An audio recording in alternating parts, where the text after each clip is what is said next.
Yes, sir. Tuesday night watch list in the building. We here. Mm-hmm. Yes, sir. Let me make sure. You got to make sure that all the links is working perfectly. You know what I mean? Yeah, I'm sure everything you see, good BGW merch. You feel me? Yeah. The classic Come Colorado. on, man. Yo, Come on, man. I need to bring that out of retirement. PMF, part of my fresh. Everything is wrestling. Fresh. Yeah. Yeah, it's WrestleMania week. Act accordingly. Support black business. You heard? Got to, man. Got to. Yo, all right. Yeah, we see. Look, this is how I know my love is the love of my life, man. She said she's been waiting in the joint for 15 minutes, man. That's real. That's real. I seen it was one person waiting, so she joining that other. So there's a couple people in there waiting. That's fire. Salute. It's Salute. love. Yes, always love to her. But yeah, man. So question of the week, man. Question of the week, because I don't respect a lot of historians out here, but I respect you to the highest 10th degree, right? Thank you. I appreciate you, brother. Yeah, love my people. Yeah, Miss Fox. Yeah, you. Salute. So this past weekend, I sat and watched a bunch of USWA. Right. Okay. You was in Memphis. I was in Memphis. Around the corner where they stick Martin Luther King. Yes. Yes. Right. Oh, so like I started watching because I was watching particularly the feud between the Moondogs versus Jeff Jarrett and Jerry Lawler. Damn, Moondogs is crazy. Oh my, well, this whole I think that feud won Pro Wrestling Illustrated's feud of the year. I think it won the Observer joint too. It was an incredible feud. But the reason why I asked this is because I've always had an opinion about Jerry Lawler, right? Mm-hmm. Forget. Oh, my guy, Crush. Happy WrestleMania weekend to you, family. How you doing, bro? Yo, Crush was popping. Salute. Happy WrestleMania week. Always love to Crush, man. But yeah, so I've always had an opinion about Jerry Lawler, and with this particular conversation and podcast, we're not talking about any of the backstage stuff. Jerry Lawler is a nasty man, but I've genuinely have seen an uptick, right? I've seen this uptick in the conversation that Jerry Lawler is a top 10 performer of all time, right? Even down to I think there's a quote Bryan Danielson said. He was like, when I was younger, I wanted my style to be like Mysterio, but then as I got older, I just appreciated a Jerry Lawler punch. Mm-hmm. So I want to know from you and your knowledge and your history, what is your opinion on Jerry Lawler, the wrestler? Not the commentator, not who we grew up in the Attitude Era, all that. Jerry Lawler, the wrestler. The first word I think of the wrestler is reliable. Okay. You're talking about a guy we talking Flair, we talk Cena. The most world champions is Jerry Lawler. Jerry Lawler got 40 world title runs. You feel what I'm saying? Because the promoter trusted him. You feel what I'm saying? So reliable comes to it. Then that damn magnificent of a working punch, fast, smooth. To me, it was always that Flair quote as I was doing my learnings, as you would say, right? And it was that quote of Flair saying, "You can't be the best until you work both." Baby face and heel and kill at both of them. And Jerry Lawler can be one of the damnedest heels, and then Jerry Lawler can be one of the most sympathetic baby faces. You feel what I'm saying? I've seen him throw fire. I've seen him get hit by a car. You feel what I'm saying? Both times money was made. Yeah, I mean, this is just the facts. You feel me? He a talker. He had over 20 years on commentary, getting a check just to talk. You feel me? So I wouldn't put him in the top 10 though. I'm gonna keep it one. I would put him in the top 10. I'll name 10 niggas better than Jerry Lawler. Quick, Easy. maybe 25, respectfully. Easy. But Easy. He is one of them. He is one of them, and you can't take if we're just keeping it in the lines. You know what I'm saying? He's one of them. But but if you got certain nasty shit, like he got nasty shit, like when you fucking with young shit and like that, fuck all that. Fuck all that. Nothing's more important. Wrestling ain't more important than that. So just fuck that. You know what I'm saying? Absolutely. You did that shit, fuck you. Absolutely. And the reason why I asked about the question about like him as a performer, because like I said, like this was a prolific feud, especially in the later days of Memphis, right? But like him and Jeff Jarrett, like those babyface promos, like you got to remember, like USWA, like they were still running Memphis on Mondays. You know what I mean? Every Monday, sell that bitch out too. Yeah, you know what I mean, and like. The Saturday morning show, I forgot the studio, but the Saturday morning show at the studio, like that was your last plug to get those people in the building. So I hate this generation because they try to shit on studio wrestling, but studio wrestling was a staple of this culture. Bro. A clap. I talk about ROH, and I like that. Studio wrestling is part of the culture. NWA just got hot a few years ago, or studio wrestling for a quick second. Then the pandemic hit, but don't do that either. You know what I'm saying? Like, listen to me. Like studio wrestling enhances like the fight. Like you feel like it's like an intimate thing. Like you feel like you're right there. Like my favorite is just a giant studio. Oh, absolutely. Which was my favorite is King versus Bret Hitman Hart. Okay, respect. Yeah. They had a great thing too with Jerry. He could work. All kind of like Jerry could work Abdullah the Butcher and could work Bret Hart. You feel what I'm saying?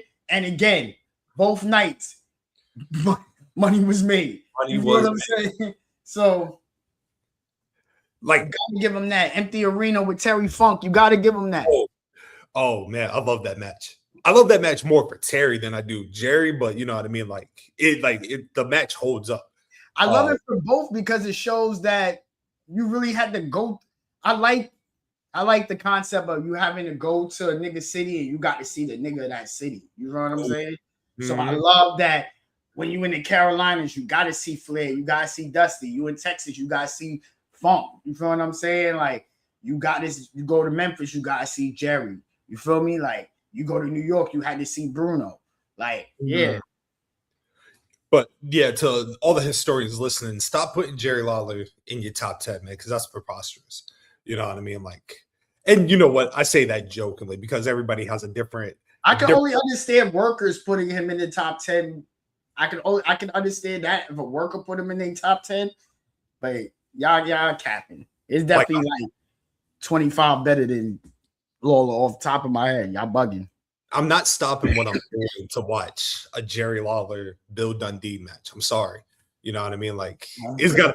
I don't mean for Bill Dundee to catch a stray, but like you know. What I mean? Yeah, I even like that for Bill because Bill get busy. I ain't like Bill that. Bill got busy, but like I'm not stopping what I'm doing. Like if we did a Jerry Lawler watch list joint, like I'm not gonna lie, I'm going to have some hesitancy. I'm gonna be like, do we have to do it? I'm gonna keep it 100 with you. We wouldn't have a Jerry Lawler watch list. You know that. You know what? That's the crazy part, though. You could have a Jerry Lawler watch list and genuinely be entertained. But if there's so many watch lists to do, he wouldn't be at that priority top list. You feel what I'm saying? I'd be interested to see somebody come up here with a Jerry Lawler match, though. It's not gonna happen anytime soon. But you know what is about to happen soon? This intro. Let's get to it.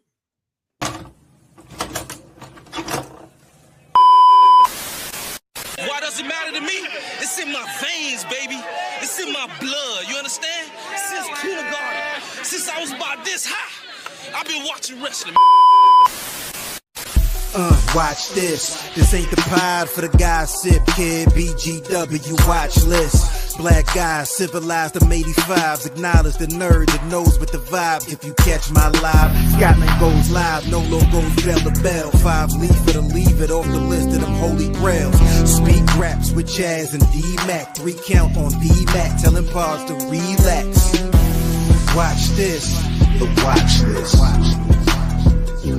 Black guy. Watch this. The watch list. Black guy.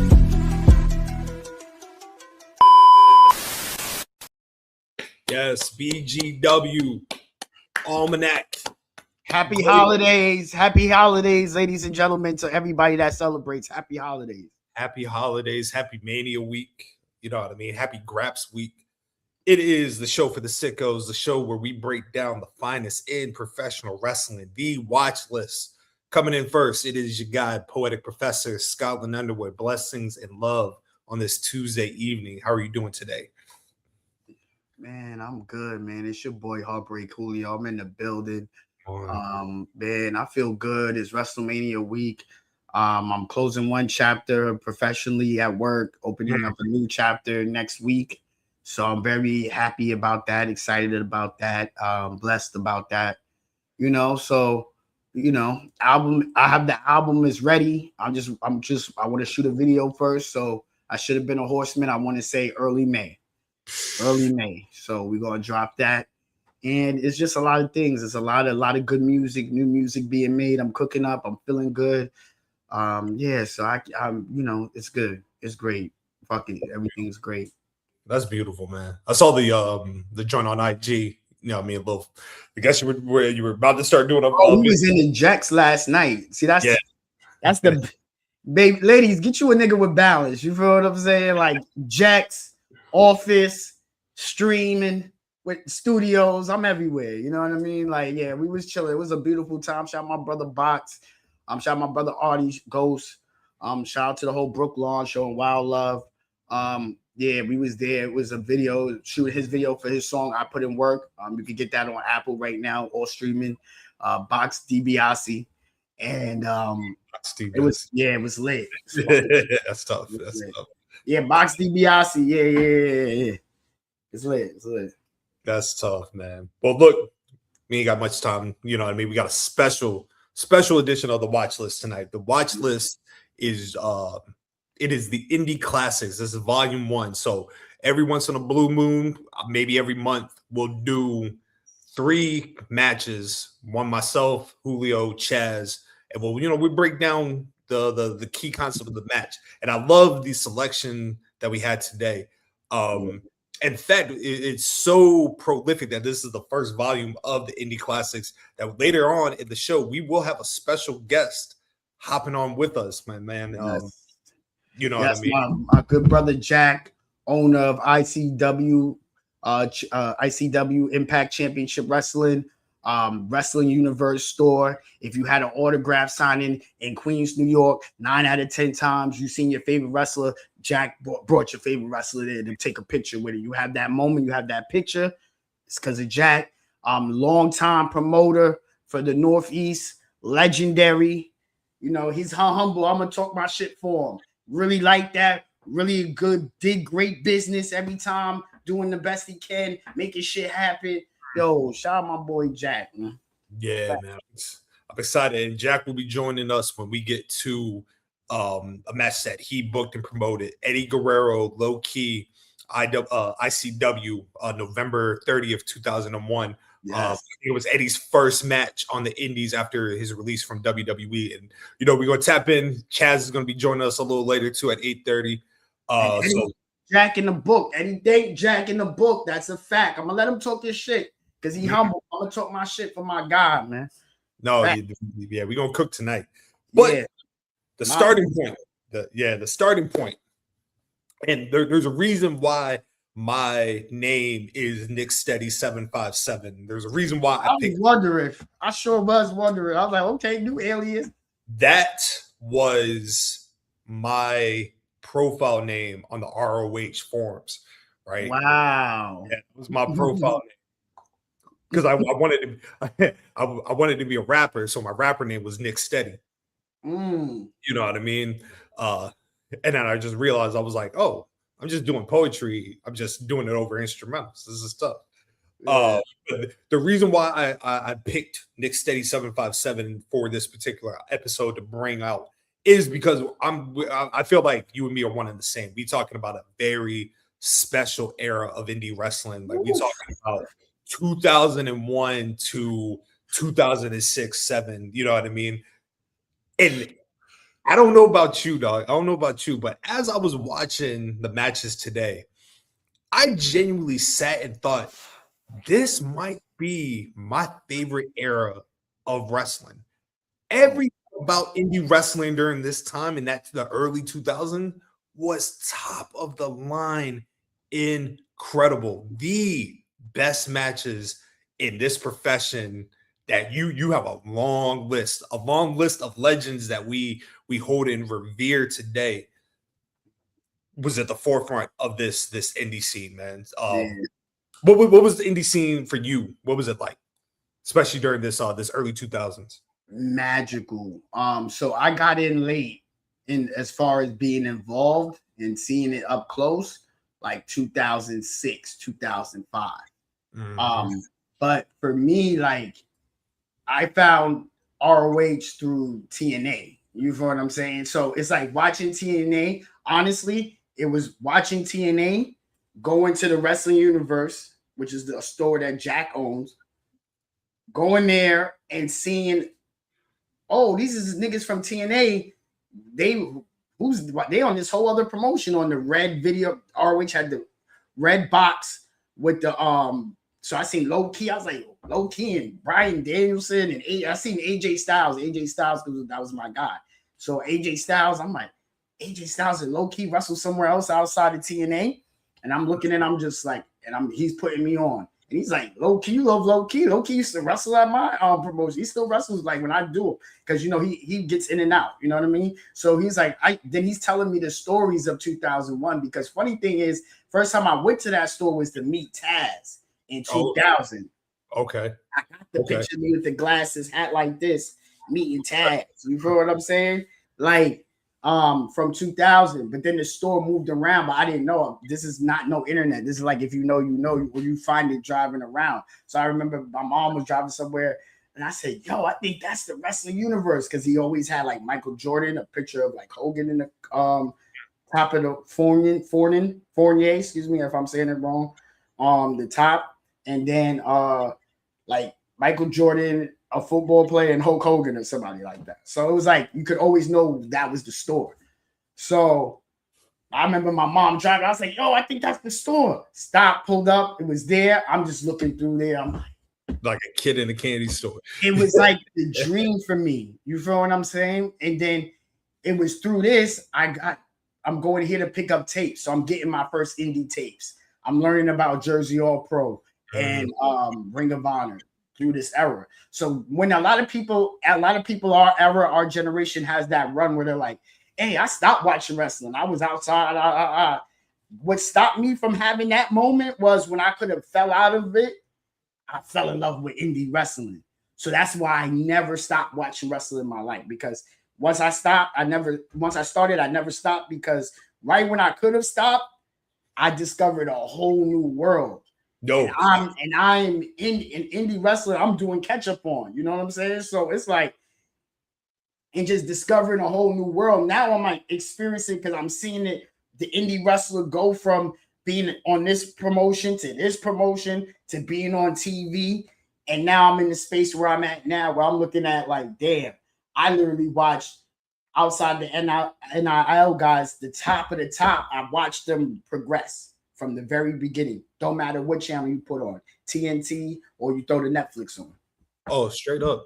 Yeah, it was the same for me too. Like TNA was my introduction to Ring of Honor, particularly around the time. In fact, I remember it was around the time of Manhattan Mayhem, Ring of Honor, and I remember seeing somebody in one of the forums that I used to go on to. They posted the match between Homicide, Low Key, versus Samoa Joe and Jay Lethal.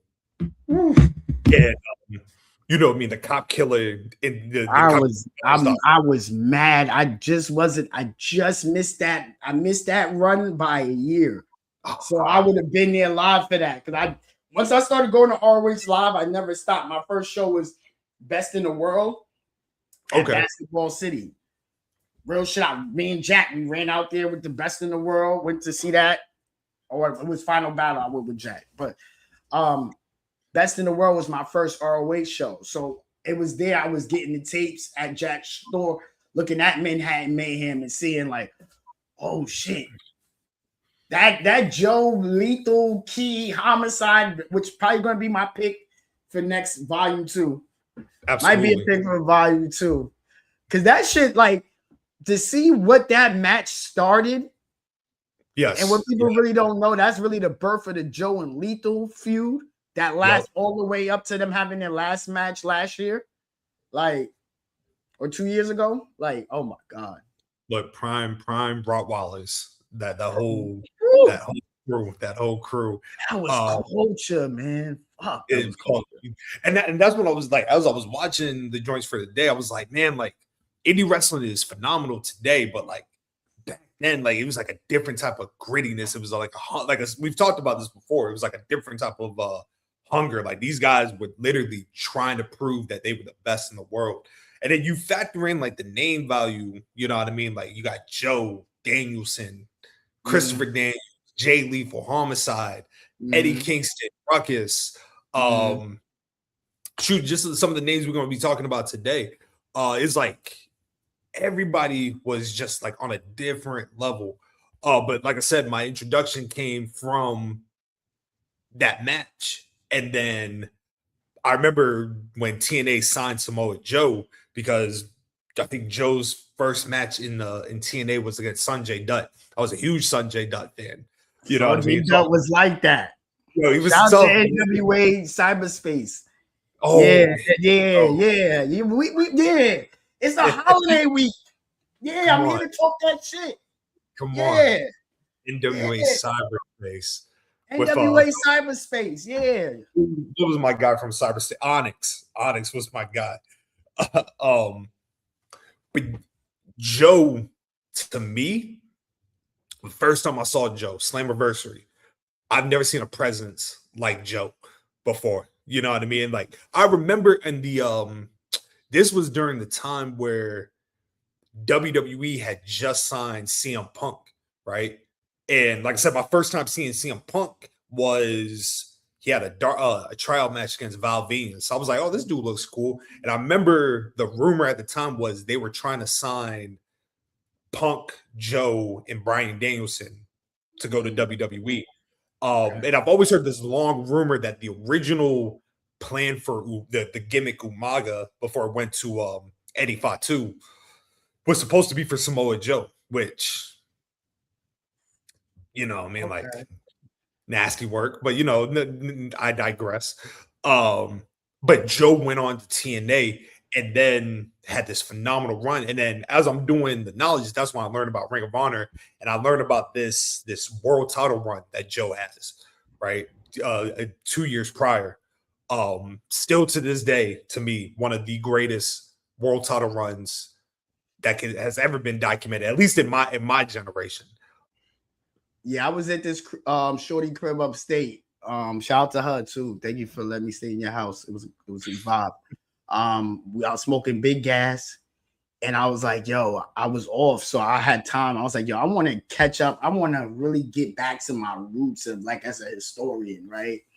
So I just watched. I'm like, yo, I keep forgetting I have the ROH app. So I'm like, you know what? Fuck it. First thing I see, Samoa Joe world title run, and I watched that whole shit. It was like 4 hours, and it was like, sure, that Joe run was incredible. Bang! Look, that's really incredible. Banger! Like the way he moved, the presence, the aura, as the kids say, the strikes, the coolness, the way he talked shit, the way he just had the crowd going. That's why I be feeling him when they be taking that shit, talking that shit like he been the tribal chief. You feel what I'm saying? He been that swag. Nigga, the only Samoa Joe that we know is Samoa Joe. I like right? to pit niggas against each other, but you know, I be seeing what Punk be doing a little light shit out on this. I be seeing it. I be hearing him. I be hearing you. Oh, look, before we dive into like the match, to this day, one of my all-time favorite live being actually in the arena was Joe popping up at Supercard of Honor right after Tony had just bought Ring of Honor. Okay. And Joe popped up at the end, and I kid you not, like my voice was already gone just because, like I said, we just saw Briscoe's FTR, that phenomenal classic match. But when Joe came out, like I kid you not, the whole arena just went ballistic. Like TV did not do it justice, and it was loud on TV. In person, when he walked out, he had the towel draped over. Everybody's like, Joe, Joe, Joe. Like we banging on the seats. Like it was an incredible moment. That was man. a fucking time, bro. Bro. But that was time.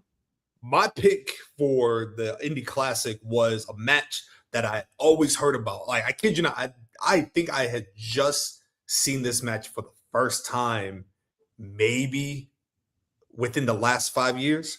Mm-hmm. It is Samoa Joe versus Necro Butcher, IWA Mid-South, Something to Prove, June 11th, 2005. I had always heard about this match. I'd always heard that like people called it one of the greatest wrestling matches of all time, one of the greatest spectacles. And I'm like, I can see it from Joe's perspective, but a match with Necro Butcher, I don't know. I'm good. Oh, what? Like, so hear me out. And I'll explain this as because it ties in, right? So in my indie fandom, I genuinely stuck to Ring of Honor, Jersey, All Pro, and maybe Evolve or something like that. You know, when Gabe left Ring of Honor and formed Evolve, I stayed clear of ZZW. I stayed clear of IWA Mid-South because when I watched it, like, you know, when I was a teenager and I watched it, I was like, yo, I don't like this at all. You know what I mean? Because the matches that I saw were like the death matches, right? And I've never been a fan of death matches, right? So I had a perception that's all CCW was, and the same thing for IWA Mid-South. I had no clue that there was a section of CCW that focused on technical wrestling, right? You know, like just straight up wrestling matches. And it was and we're going to talk about this later too, but it was the Ring of Honor ZZW feud that my flag was planted. It was Ring of Honor all day.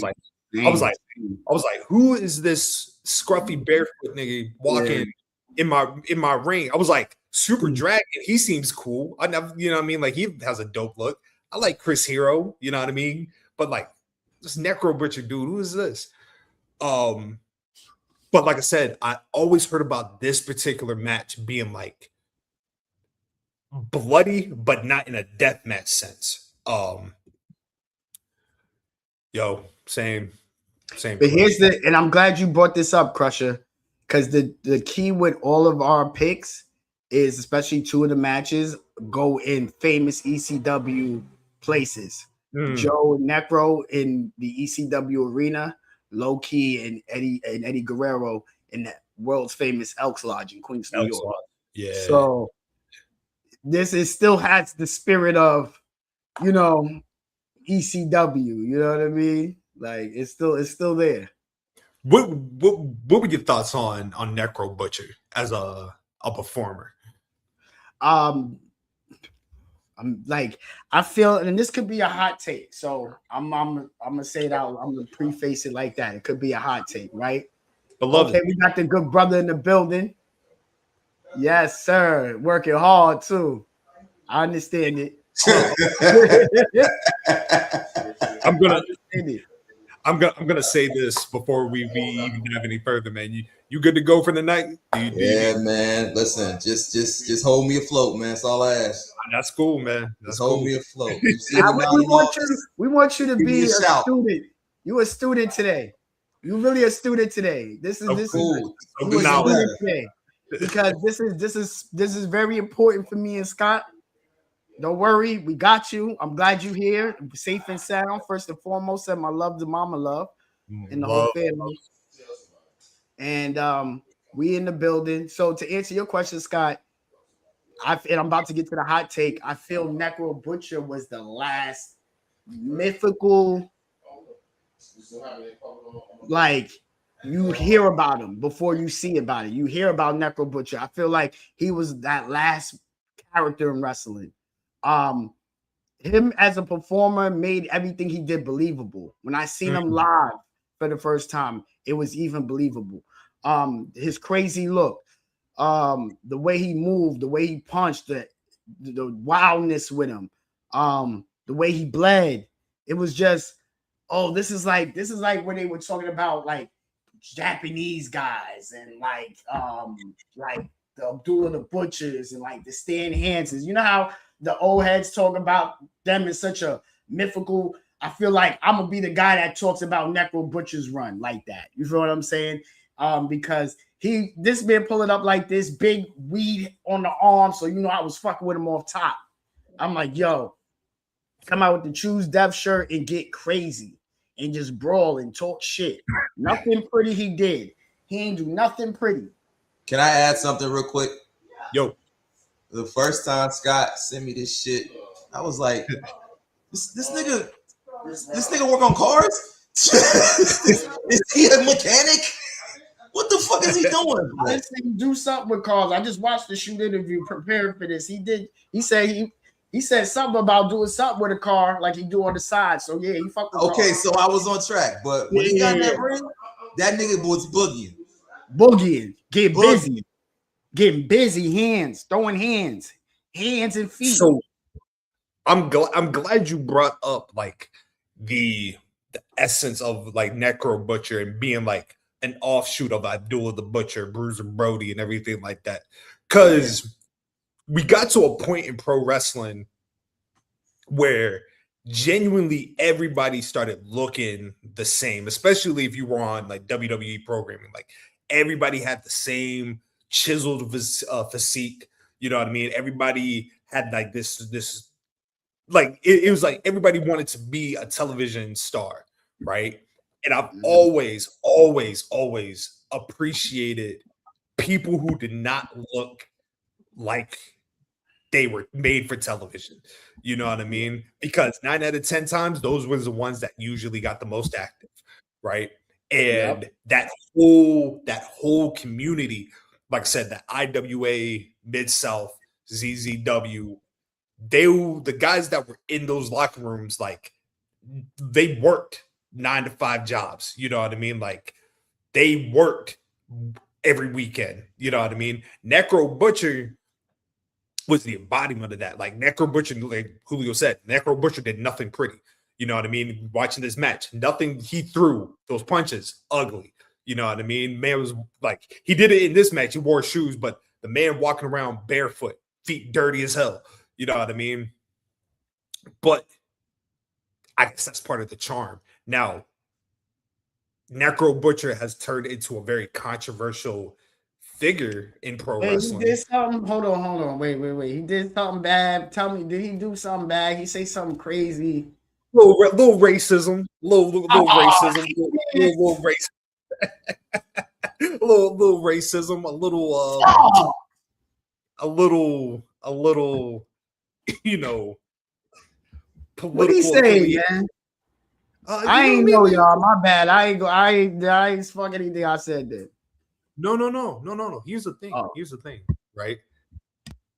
I think people have gotten the real from us when it comes to like the way we handle these type of situations, right? Because we can absolutely talk about somebody and talk about their in-ring ability while chastising their beliefs. You know what I mean? Especially on the wrong side. I know like I said, the thing I've heard about Necro Butcher is I've heard him say some wild shit. I've heard him say like the N-word a few times. You know what I mean? Like, but here's the thing. Look at him. Look at him. Like, I'm not surprised at this. No, definitely not. West Virginia. Now, how this match got on the books, excuse me, how they got in the books was apparently, allegedly, I've never seen the footage, but apparently this was a real thing. And I love Necro, it. I love this wrestling. story like yeah. Allegedly, Necro Butcher roughed up some of Samoa Joe's students. I don't know who the students were, but apparently Necro roughed him up like extremely bad. And word got back to Joe, and Joe's first thing, he's like, I'm gonna fuck him up. Like, it's like we could do it the right way, we could do it the street way. Either way. Are you talking about, is this kayfabe or like real shit? Nah, this real is real. shit. Yeah, this is real. Yeah. Yeah, that's why I had to tell you like that too. Like, yeah, it was real. So Joe is like, we could do this however way you want to do it. I can whoop your ass in the street, or I can whoop your ass in the ring. If we do it in the ring, I'm gonna be professional about it, but you're gonna feel something. If I do it in the street, there's no professionalism. Like, I'm tearing you up bell to bell. And we in that era, like, hey, let's make some money. let's make these quick. I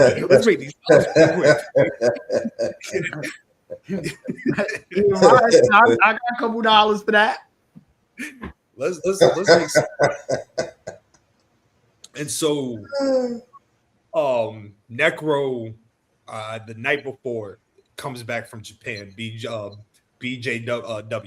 Big Japan Pro Wrestling, an offshoot of FMW, that's that Japanese deathmatch style. They have this match now. This match is very polarizing for a lot of things. Number one, if you know the story of IWA Mid-South, another nasty ass promotion. You know what I mean? Like, like a lot of wicked stuff. But nasty business. It's a nasty game out here, man.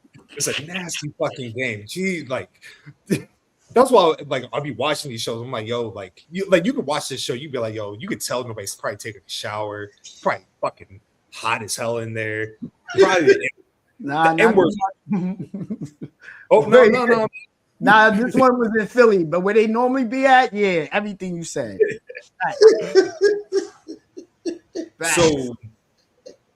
So like I said, like, we're already in a very controversial promotion. CM Punk and Eddie Kingston are on the commentary team with, I think, Dave Praise. Fired commentary team. First thing I noticed. It was great. And then, like I said, the match starts, right? And this match, if I'm not mistaken, I think from bell to bell is under 15 minutes. Might be under 10. Yeah. These boys proceed to beat the living hell out of each other. And I say that because the gang say hello. Hey, gang. Hey,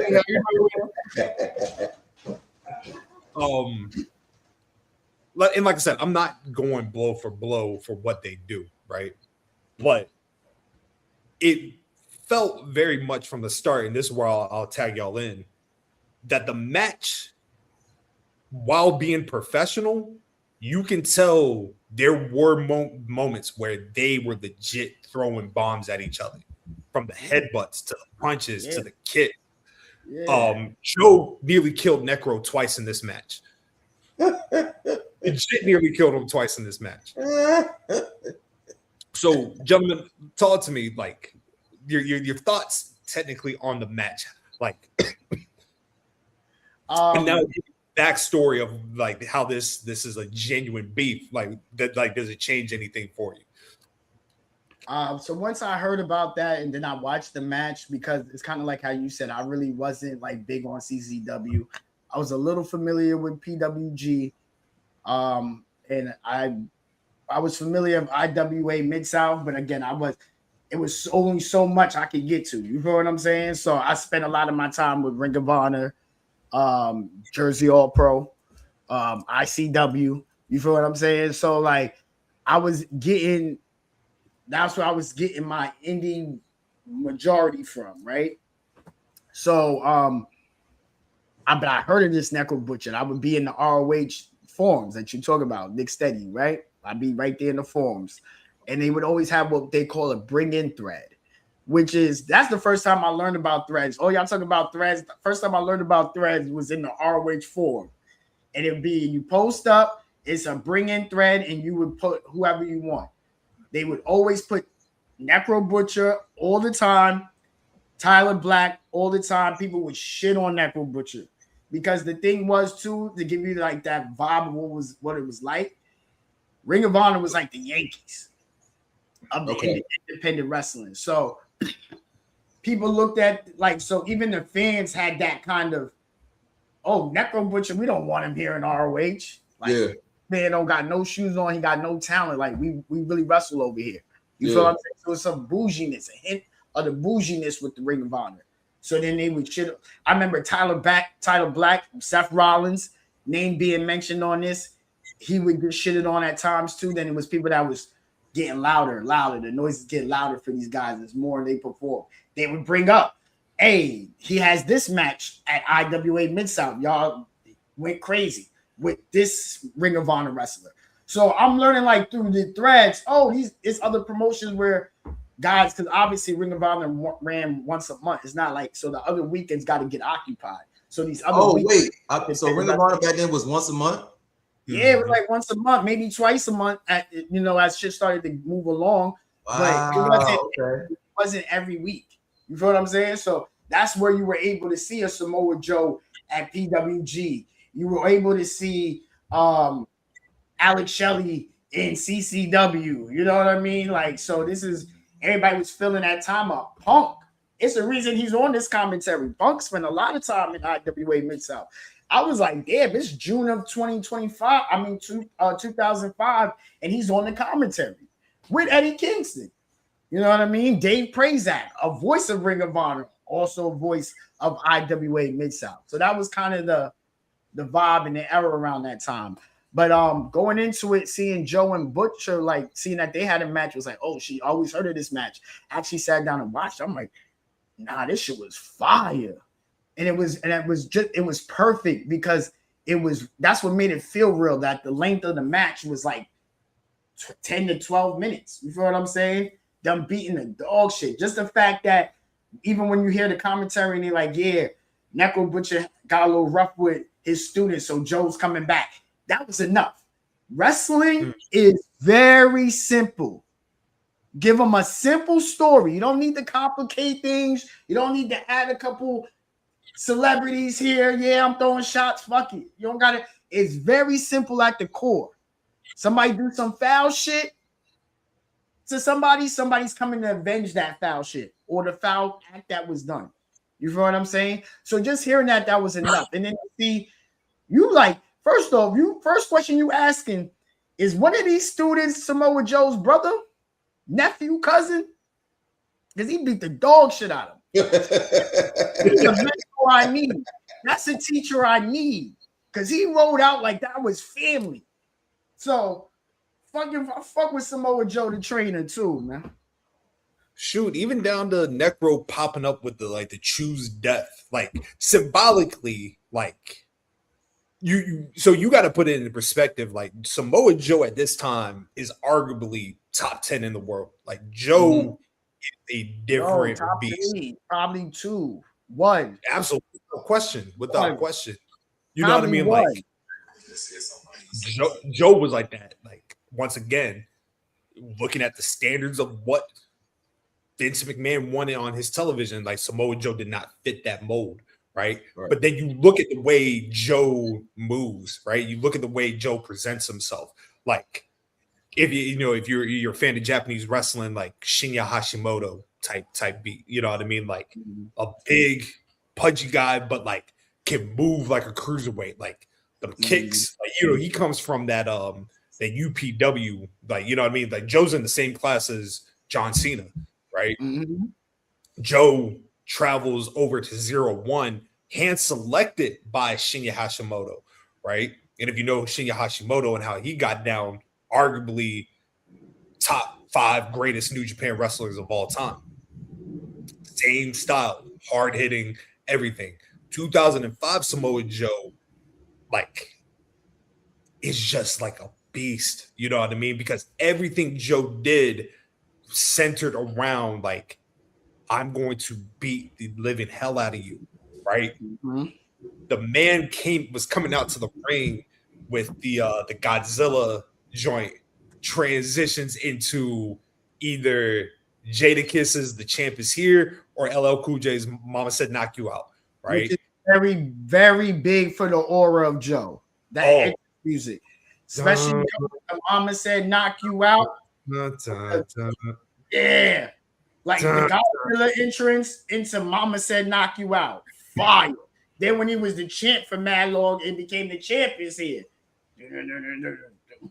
So that was a big part in the presentation of Samoa Joe as well. This nigga Samoa Joe been cool forever, bro. Like that made that note when I was watching ROH versus CD. I was like, this nigga had swag for years. Years. What the fuck? Like he was a big nigga that was swaggier than Mo. Damn. Funny thing, when I first got into Samoa Joe, I was like, yo. I was like, I didn't know he was so swaggy. I just thought he was like this monster, quiet. And then I would get into the matches and started looking through the matches and watching them. I'm like, it's the little shit you see in between the moves. See, that's where you learn a lot about a wrestler. What the shit they do in between moves. Because it's a small time, but you can get a lot done with character. You feel what I'm saying? Yeah. Talking his shit. Kevin Steen. Everybody going by their own name too tonight. Kevin Steen was great with this. You feel what I'm saying? Like talking shit and cursing through the matches. I love so Joe got his character over in the between the moves. You feel what I'm saying? With his swagger, where he would just pop shit, moving around, laughing at niggas. This nigga pussy. You know what I mean? Like that's for the culture. Like. That's why when you see a Samoa Joe at Wale with the shoulder lean and hitting, nobody look at it no different. Right, nobody say nothing. It's like, oh, okay. Yeah, of course. He's been talking to us. He's been talking to us in code the whole time. Swagging. This match also proved of what the human body can really go through, right? And we watch, like, you know what I mean? Like, we grew up with Jeff Hardy. We got Darby Allin on television. Also, because we don't have BGW this week, my prediction, Darby Allin will win the AEW World Championship tomorrow night at Dynamite.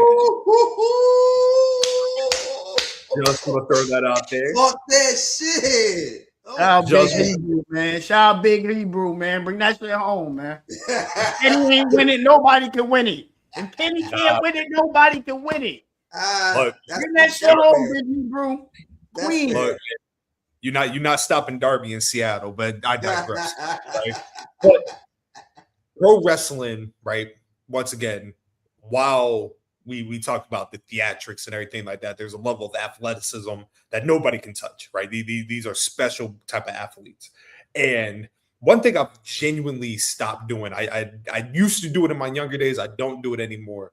Where, oh, my man David, what's up, bro? Good to see you. Davies. You're speaking of knowledge. You're speaking of knowledge. One thing I will never do is I will never say anybody is a bad wrestler. These people do things that I do not have the courage to do, right?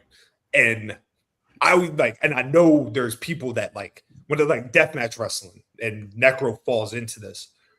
Deathmatch wrestling gets such a reputation because everybody's like, oh, I can't, that's not wrestling. It is like, yo, who am I to tell somebody what they can and cannot do in their form of entertainment, right? Who am I to tell somebody what they can and cannot do with their body, that they're doing their love, and this is how they're able to express themselves, right?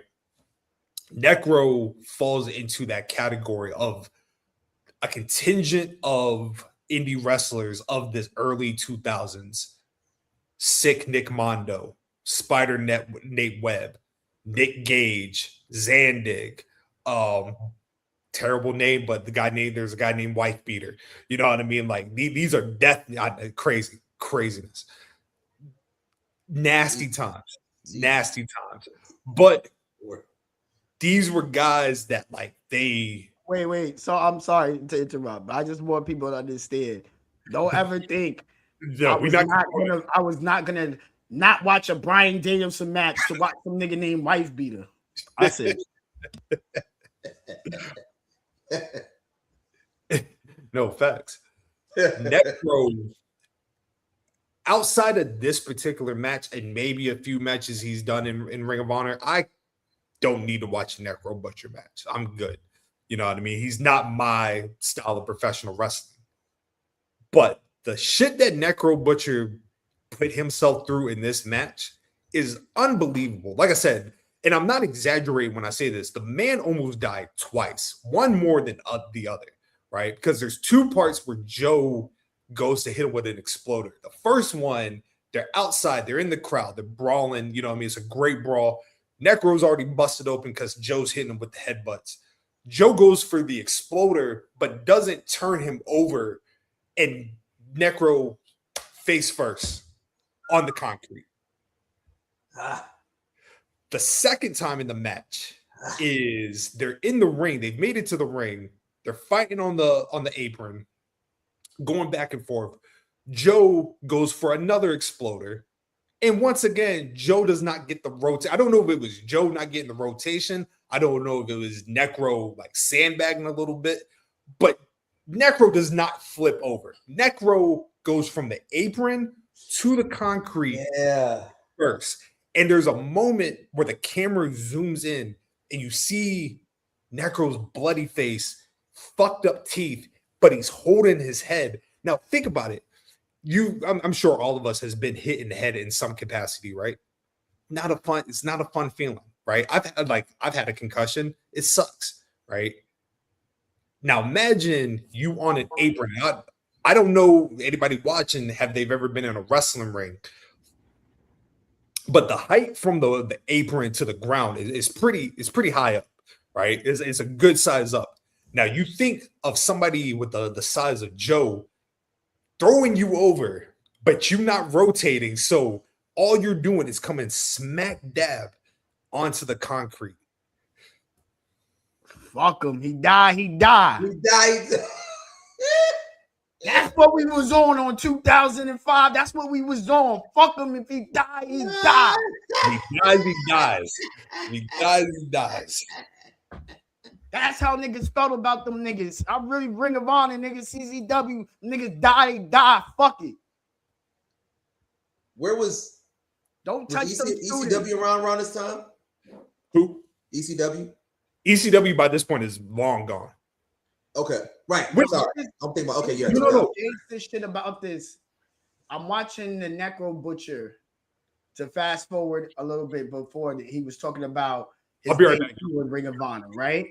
He talks about his debut in Ring of Honor, and he's like, hey, I was there. I was cool with Jim Cornette. I was supposed to come in there, and somebody told him in the back, hey, the ROH students don't know what's going on. You can punch him, kick him. And he's like, nah, I don't want to punch him and kick him. That's just not right. I bet a year, and this is like a year after this match. So I bet after that, you talking real nice about you want to be around here. I'm not going to punch and kick students. I bet. You ain't going to punch and kick a student here. I bet. That's a fact. He said that. I ain't making it up. He said it. He said, yo, I want to punch or kick the students. I feel that's going too far. Oh, yeah. He said it was a nigga punching him in the back. It was Jim Cornette, and then he turned around and knocked Jim Cornette tooth out by accident. It was a hell of a time, bro. The Indies was wild, bro. That's why there's a certain pack of us that's like talk a little way about the Indies when we see Indies now. Like, it's just hot, but it ain't, you know what I mean? Niggas got that. Niggas really had crack. There was a time. I think this your man's Heartbreak. Hold on. See if I can. Yeah. That's Jack pulling up. Yep. Okay, we gotta wait on Nick. All right, that's cool.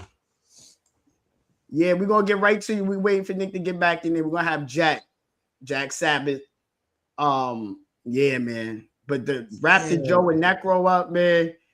Joe beat the dog shit out of Necro. How many times did they go at it? Like at least what? 5? They had a rematch, which I just discovered they had a rematch. That's how you know I really didn't watch IWA Mid-South like that.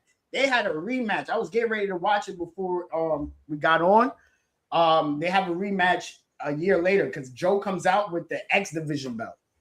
Okay. Because he's in TNA washing niggas over there.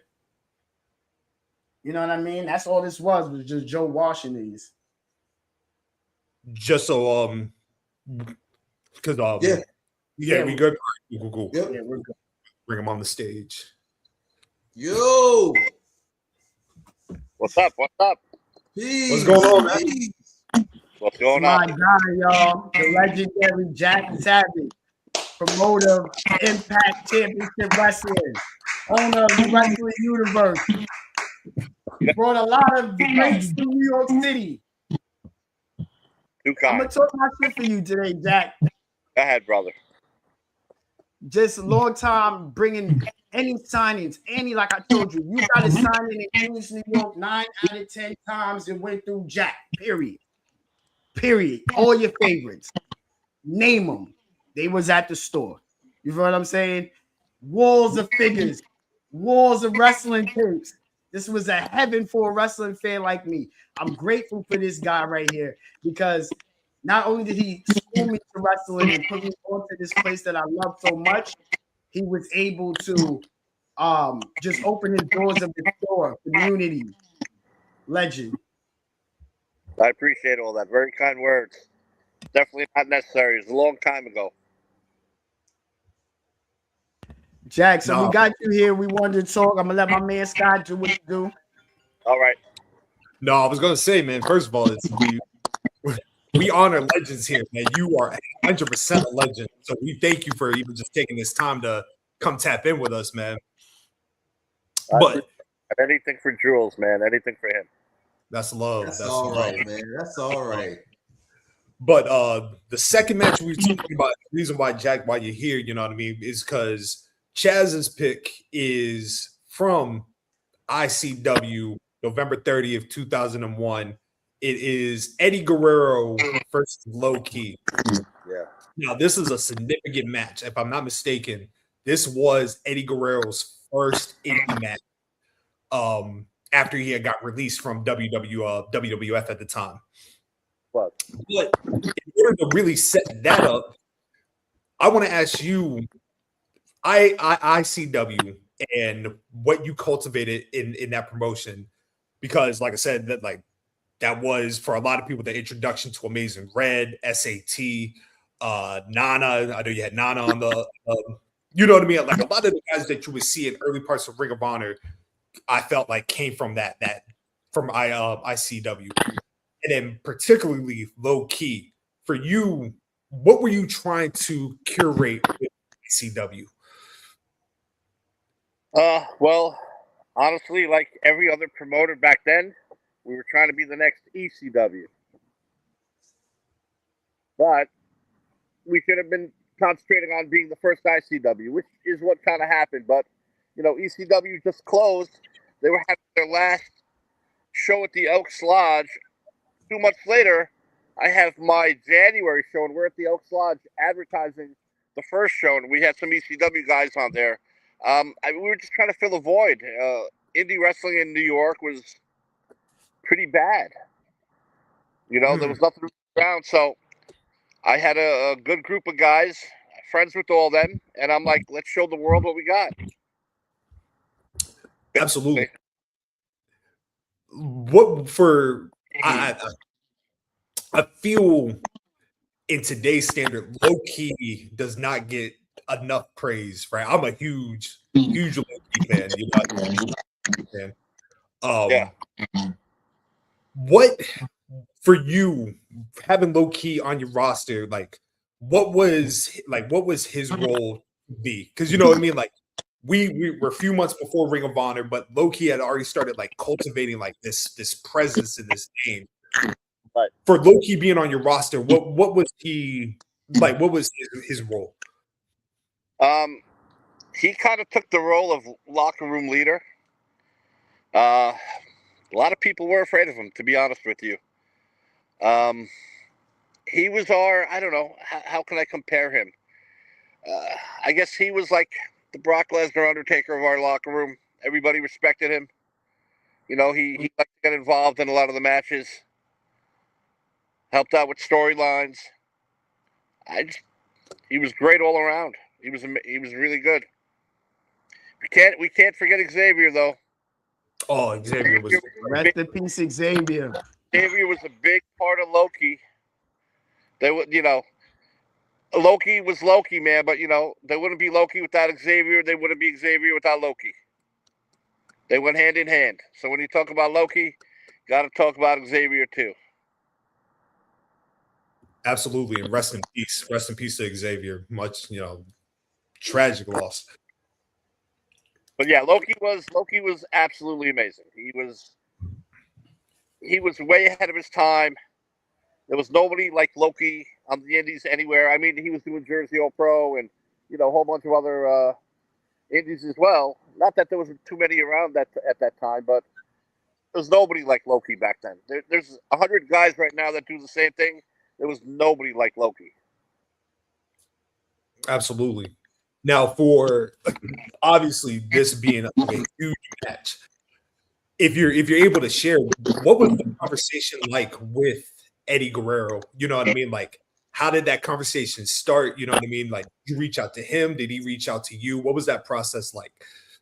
Yeah. So Eddie Guerrero kind of called me up and said, "Hey, Jack, I'm looking for a booking." No, not at all. No, we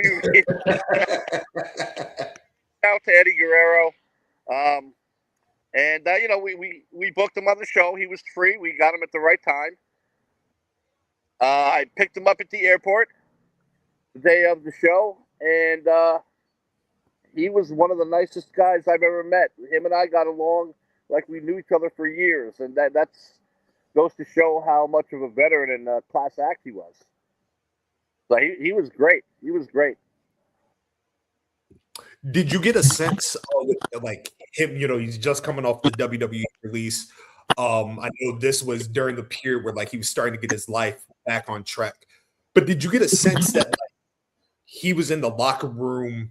You know what I mean? Not very helpful for everybody, but like, did you get a sense like he was extra motivated? You know what I mean? Like, I'm sure there's been guys that they've left the big promotions and like they walk with an ego and everything like that. But did you feel watching him interact with the younger talent and then going on to wrestle probably at the time the premier wrestler on the indies, do you feel like he had an extra motivation, or do you think it like being once the match started he was like, oh, I gotta step my game up a little bit, like these kids are hungry? He was motivated. I mean, he's always said, this is Eddie Guerrero we're talking about, one of the greatest of all time. Listen, I don't care who he's in the ring with. I think whoever he's in the ring with, they have to be the ones that step it up. This is Eddie Guerrero, and he was on point that night. Loki really stepped up. I mean, Loki was great, but he's in the ring with Eddie Guerrero, and Loki gave it 100%, and it showed in the match. The match was amazing as well. Jack, I want to ask you.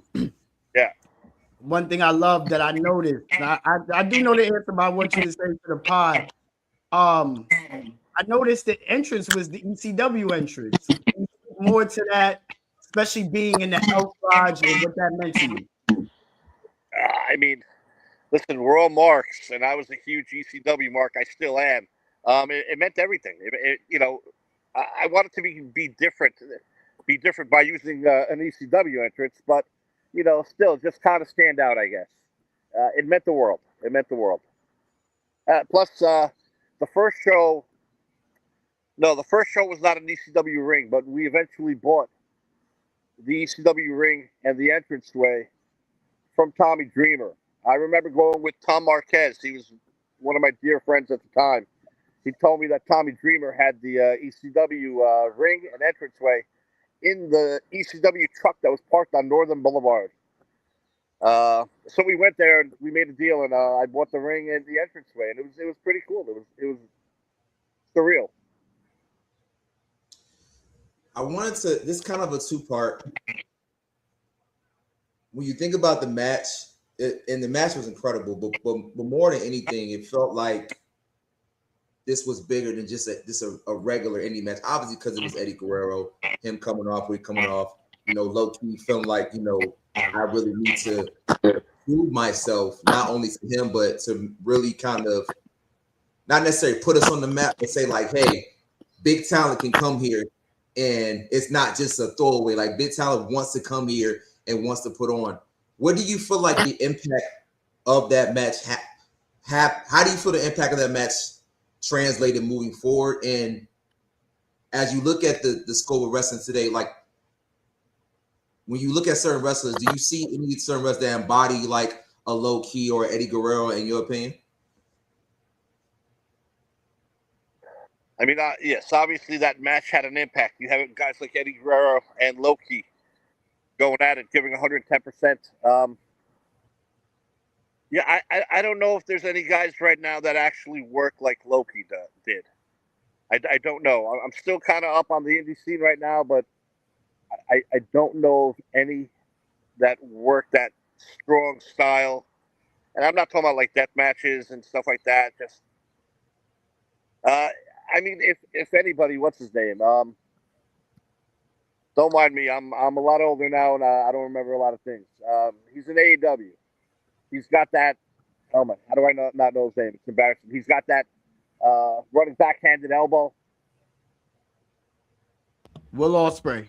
Will Ospreay. I guess he's the closest thing to a Low Key right now, in my opinion. I guess. If you guys maybe could agree with that or disagree, I don't know. Maybe you guys could answer that question better. But I guess it would be him. I can see that when you talk about like the speed and the striking. I can see where you see that. Like the way he works is very like impactful, like Low Key was. Very snug. When he hits you, you feel it. Yeah, Low Key back then was a modern day Muda. That was the best way to describe Low Key. Modern day Muda.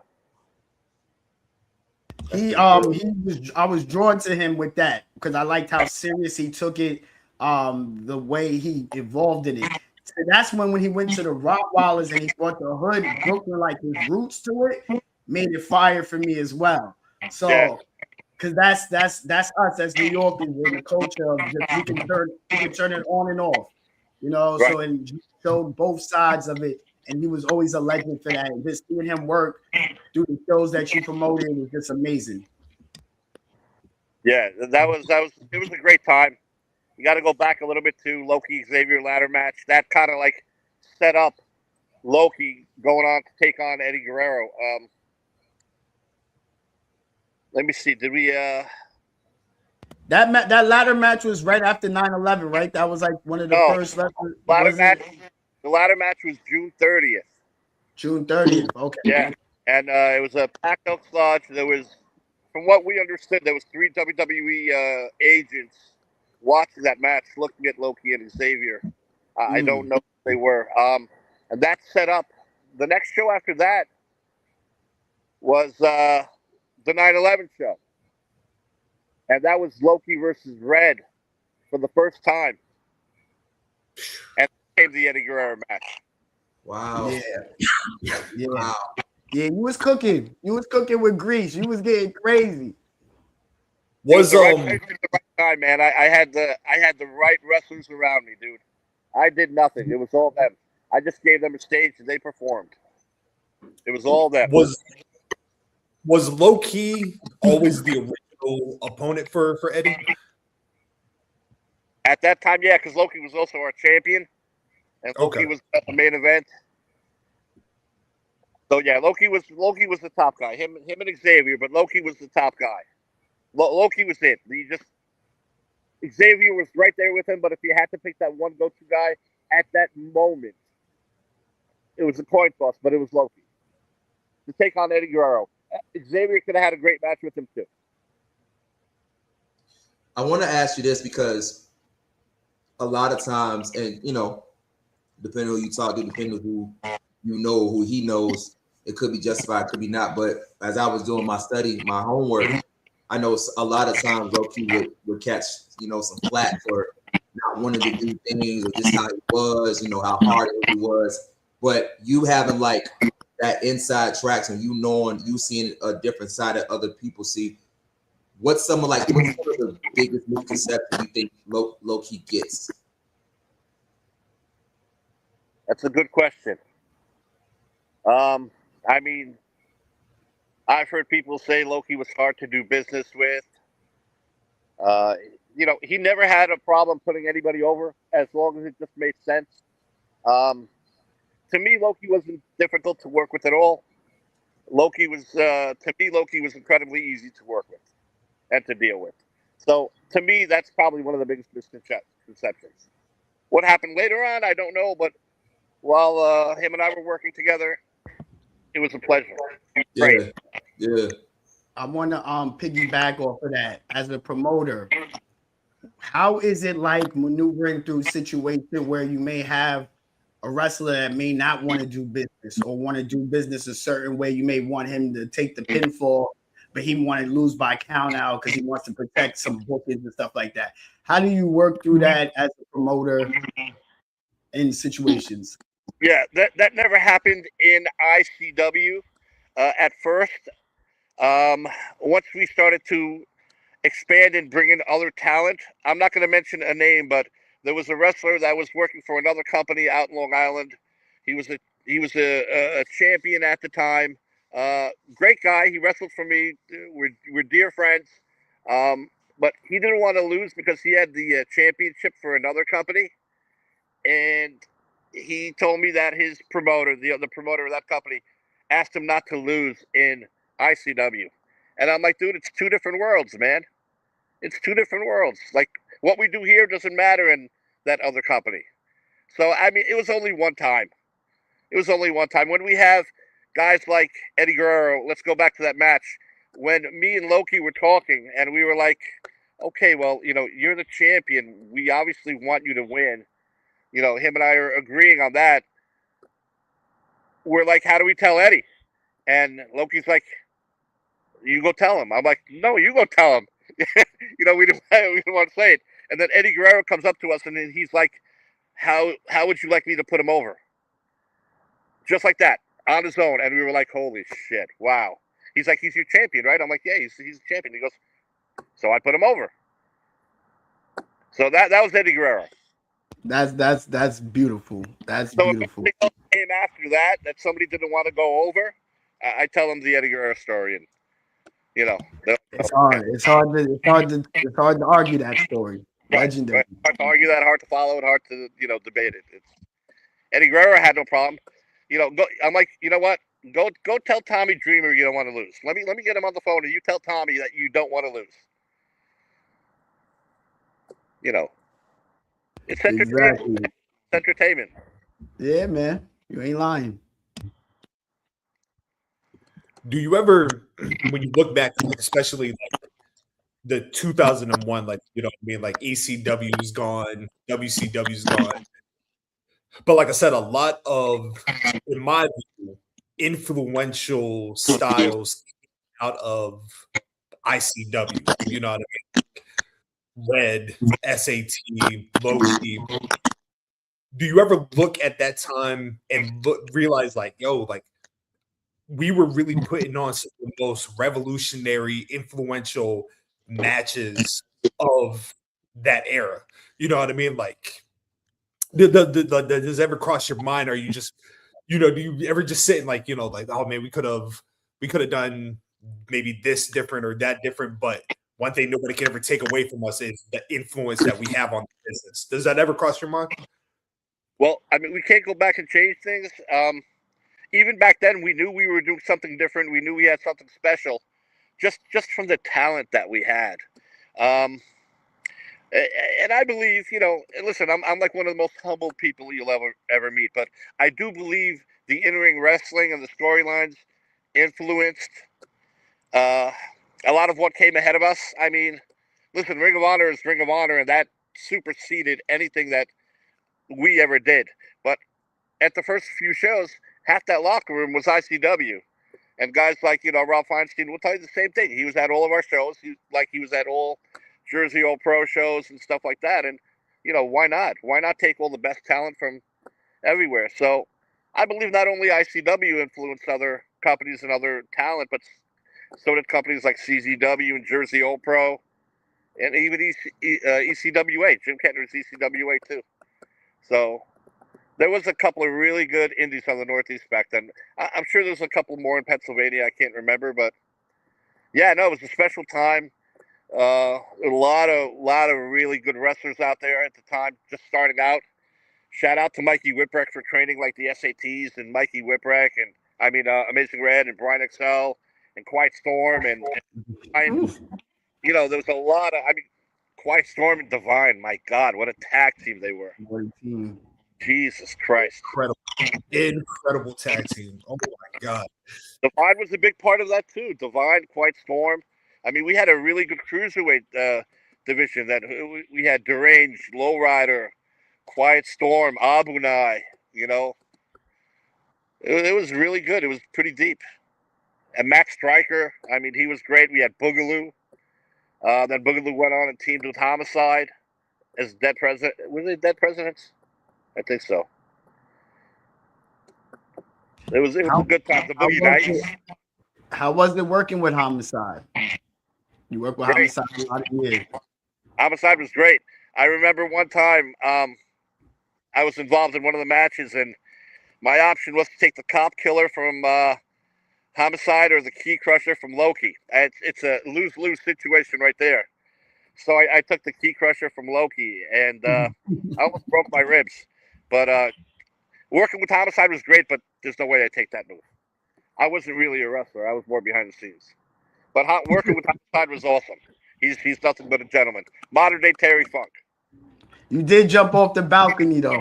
I remember that. The dumbest thing I ever freaking did. I should have asked Amazing Red to do that. I'm paying for it now with my knees. But, you know, back then it was fun. That's dope. That's dope. Is there any matches that you wish you could have had happen in your time, or any that were on the table that were big but didn't manifest itself? Yes, there's one. We were going to bring in Rey Mysterio, and we were going to bring in, I believe it was Psychosis at the time. And we were going through Conan, I believe, and we were going to do Rey versus Amazing Red, and I think it was Psychosis or Hoovy, I can't remember, against Xavier. But then Conan wanted to come in, and I just didn't have the budget. He's like, well, if you can't take me, I can't hook you up with them. I think it was something like that, you know. And I understood, and I'm like, you know, well, I guess it's just not meant to be. And then Amazing Red and Rey happened at HOG, House of Glory. But that's one match I really wanted to do. Damn, that's tough. Imagine Amazing Red versus Rey Mysterio in 2001 or 2002. Yeah.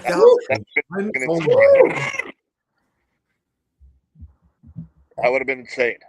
But we did do Nova. I mean, he was red hot back then. Nova versus Xavier versus Red in a three-way. That match was insane too. Dope, man. Yeah, there was a lot of great matches back then. The SAT were on fire, man. Yeah, I remember that time. God, they were phenomenal. We had them against the Backseat Boys. We were the first ones to bring the Briscoes into New York. I mean, oh God, it was such an amazing time. And this is episodes to celebrate that time. And you, like, I was telling them, like, your store. I want to get into your store, the wrestling universe. Yeah. You had the ROH tape. You had the Jersey All Pro. So, like, for me, it was like, you're the reason I never stopped watching wrestling, because I found AJ Styles on TNA and remember him from WCW. And then I went to your store and I saw him on the cover. I'm like, what's this Ring of Honor stuff? And then you putting me on, and it just unlocked the whole run for me. So I want to thank you publicly, and I love you for that. Because it truly changed my life, and it was just so amazing to just be open to that world, to discover a Loki, discover a Samoa Joe, discover more AJ Styles, find CM Punk, discover my goat Bryan Danielson. So yeah, You know, back then everybody was telling me about Bryan Danielson. You know, they were like, he's the white version of Loki. You got to bring him in. And, you know, we were never able to do it, but yeah, I mean, people were telling me about him back then. He was on fire. ROH was something special back then. You know, Rob owned it, but there was guys like Doug, rest in peace. He was the one really, you know, he was the expert on the Japanese stuff, and Doug was great. Doug was great with the stories, and you know, it was a different time back then. It was a time. It birthed a lot of legends, and your stage was one of the first platforms for a lot of these legends. You know, so salute to you. We wanted to definitely give you your flowers for that. I appreciate that. It was all them, but I appreciate that. Can't do it now. I mean, there's a lot of indies out there now, and you know, they're all doing their thing, but the problem is there's so many indies and everybody's wrestling on every show. It's the same thing. You know? Did you run into that going in nowadays? Like, is that what's keeping you from running? Is like you feel what can you do you feel it's so much that you can't bring something different? Or is it, I know you can bring something different, but is it just like too much talent, the same talent being used? Is there enough talent? What's the indie like? What do you see it now through your lens in 2026? There's more than enough talent, even with AEW signing a lot of people, and you know, NXT, they got Evolve and everything, and you know, there's still more than enough talent, but there's also more than enough indies, and they're just rehashing the different matches, you know, and nowadays the to draw. I ran a show at the Elks Lodge not too long ago. I mean, maybe we're talking 3-4 years ago. I don't exactly remember. Leo Rush was on the show. We had well over 400 people in that building, believe it or not. I know it seems like you can't fit that, but we did. And we didn't make money on that show because you have to get a certain amount of talent and pay them what they get in order to draw that crowd. But it's so hard to make money running wrestling shows nowadays. Right now, Danny D'Amato, who runs ICW No Holds Barred, I think he just changed it to No Holds Barred now, NHB. But, you know, he looks at it as a merch company that runs wrestling shows. And that's where the money is. It's in the merch. You run the wrestling shows to create new merchandise. You know, and I guess streaming too, but I don't know how much money streaming. No, that's real. That's real. That's real. What are some of the things that you did love putting on these shows? What was some of the stuff that like what kept you going to throw shows? Like gave you the motivation? What inspired you? What, to keep running the shows? Yeah, to keep running shows. I mean, you know, it's in your blood. I mean, you've been a wrestling fan how long? It's in your blood. You know, it's like a drug. It never leaves you. I tried doing a couple of different things too. I had ICW. Then me and Danny started to do ICW No Holds Barred. Then after the second show, you know, I'm like, listen, I'm out. It's all yours. Then I started doing another company called ETU, Expect the Unexpected, with my friend Ryan. And that was when the SAT were coming back. And we waited for them to come back. So we started ETU. And after like the second show, I didn't want to do it. And Ryan continued with it. Then I started another company called Arrival. It's just, you're always trying to reinvent yourself, but it's hard. It's hard. I won't be that's just. I'm sure.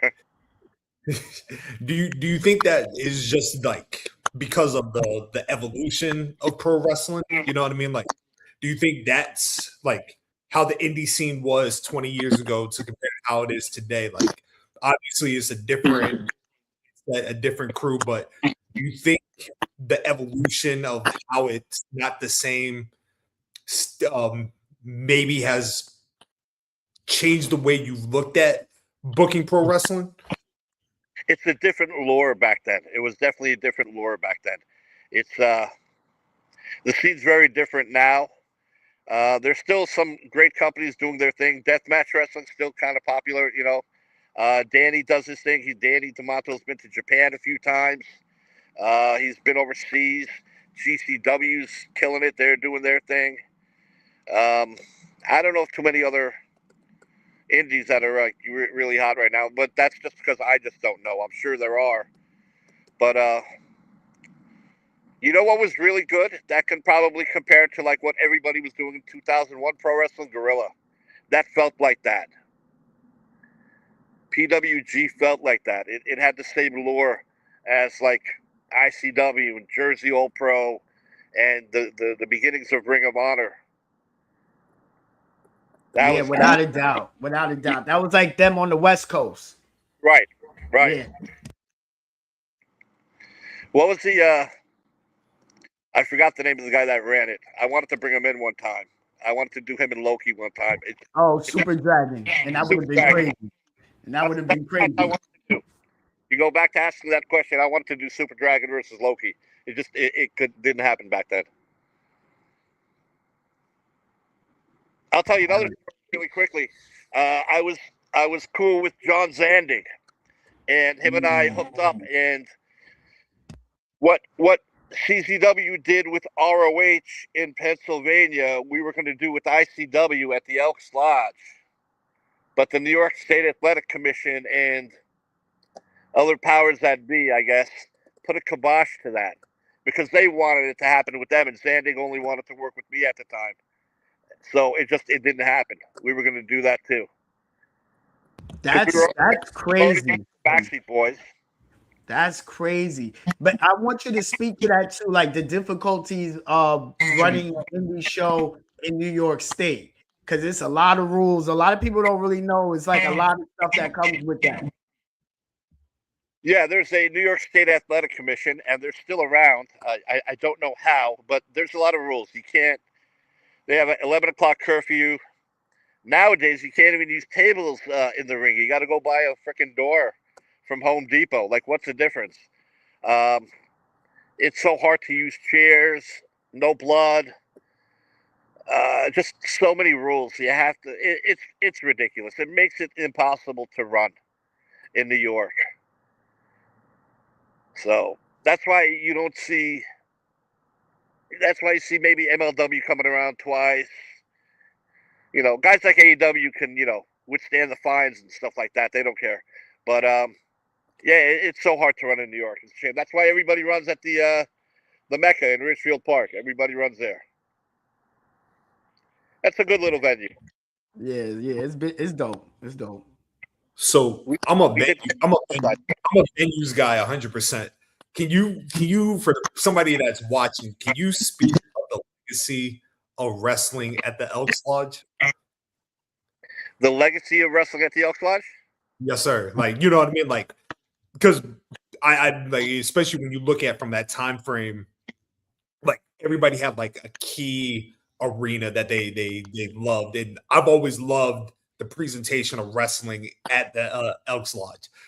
For you and like putting on shows, for somebody that's not watching, what would you say is the Elks Lodge's biggest legacy when it comes to pro wrestling?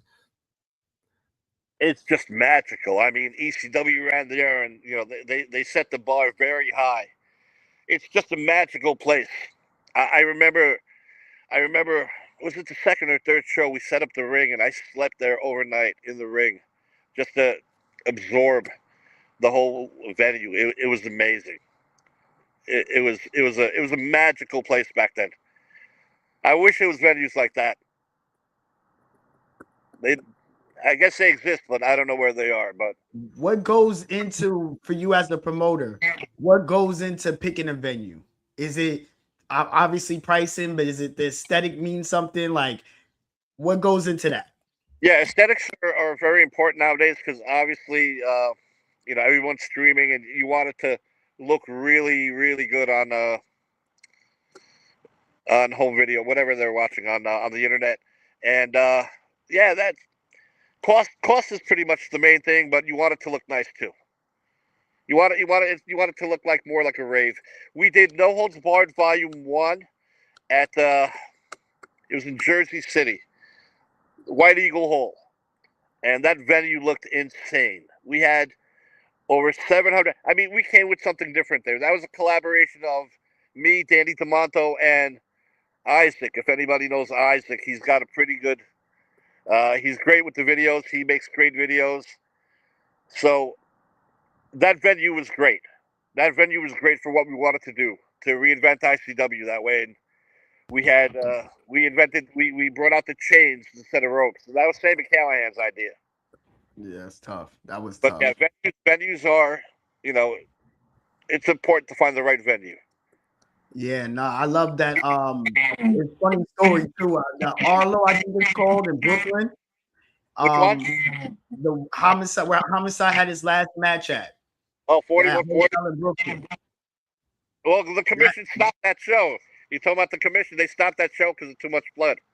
That was a GCW show. That's crazy. That's crazy.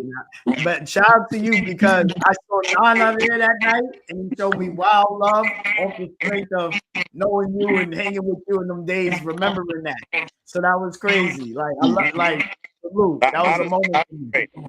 Nana's great. Shout out to him. He gets it done. Look where he's now. He gets it done. Yeah, Him and man. I friends. Last time I saw him was at a convention in Long Island. He heard I was there and he came around to see me and gave me a big hug. That felt nice. Yeah, Nana's great. One of the biggest heels that we had back then. He was absolutely amazing. One time they were. What did they do? It was him versus Crazy Ivan. We had that match. I don't know if you remember Crazy Ivan. Yeah, I remember. He played a skinhead and he used language that you can't use now. But dude, they were throwing food at him, and it was against Nana, and it was just a lot of great talent back then. But Nana knew exactly what to do, when to do it. He's clearly, obviously, looking where he is now. Yep. That's dude. Salute Prince Nana for sure. Hell yeah. So a lot of good companies out there now. House of Glory is killing it right now. Killing it. They killing it. They go to Vegas. They got parties on their show. I mean, they're doing a good job. They both started. Well, I mean, they both started with Mikey Whipwreck. He trained them, but they kind of really started in ICW. Brian Excel was great too. Mm-hmm. He's doing good things with their school and House of Glory. Yeah, they're getting busy for sure. They're definitely getting busy. There's a lot going on. They really got New York, honestly. House of Glory got New York. For sure. For me, like the top indie, House of Glory got New York. They definitely listen. I tell them all the time when I do see them, I'm like, you guys surpassed everything I ever did. And that's a fact. They really did. As well they should. And if anybody gets a chance to go see House of Glory shows, please. House of Glory reminds me of them ROH days. You know what I mean? Like that era too. Like that's the last. When I do go to House of Glory, I do get that feeling of like the ROH days. So it is dope to go there and shout out to Armory up the block from my hood, Briarwood. So love to that. Are you still in Whitestone, or where do you live now? Nah, I'm by Hillside. I'm off Hillside, close to Long Island. Yeah. My friend Kono's running a show on April 25th. He's got Tommy Dreamer there in Whitestone. Okay. Yeah, I'm probably gonna go to that. I'll go. Yeah, we'll go in together. Tommy Dreamer's on that show. There's some good talent there too. Yeah, we're doing. I'm there with you. Say that. Cool. Whoever wants to come through, come through. Any of you guys? Sure. I might have to hop on a plane in New York. Yeah, I was gonna say I've always I feel like as a wrestling fan, that's one thing I gotta check on my bucket list is going to an indie show in New York. Just at least one time. Yeah. I mean, if anybody else runs Hammerstein again, you got to go down for that. Hammerstein is the one. Yep. He brought me to the final battle where Homicide won the title. He got us in the building. I ain't gonna say how he did it. That's tough. I was there for that. Homicide beating Brian Danielson because of Jack. That was a fact. So when I be talking my shit on the timeline about I really was in New York City when shit was going on. This is the reason why. I was at that show too. We had the remember when you had the women's promotion again, another ahead Oh, of his time. He had a all women's promotion. We was in Jersey hanging up flyers. Like that's what I'm saying when I be really talking this independent promoting. We running around Jersey posting flyers. that was Sean the Mick. That wasn't me. I But started. Huh? it was under your umbrella though, right? Well, I started WSU as Wrestling Superstars Unleashed. Yes. You know, I wanted to do something different. I ran like maybe 3 or 4 shows, with that banner, and then I gave it to Sean. Sean took it over, and he started to do all the women's shows, and he was doing pretty good. He was doing pretty good. I remember that. Yeah, I remember that. I remember that time. That was a time for sure. He had a good eye for stuff too. That's tough. I think AJ Lee wrestled for him once or twice. I remember we met Luna. We picked up Luna from the airport, Luna Vachon. Yeah. And I got to sit in the car and talk wrestling with her. That's why when you talked about picking up Eddie from the airport, like it's those little trips where you really get to know somebody. You know what I mean? Yeah, no, I never really had time to go do airport runs, but that one I was gonna do. That one I did. I'm like, I'm picking up Eddie. I don't care. I had no problem having 20 friends ask me, hey, you need help picking up Eddie? I'm like, no, I got this one. It's great times back then.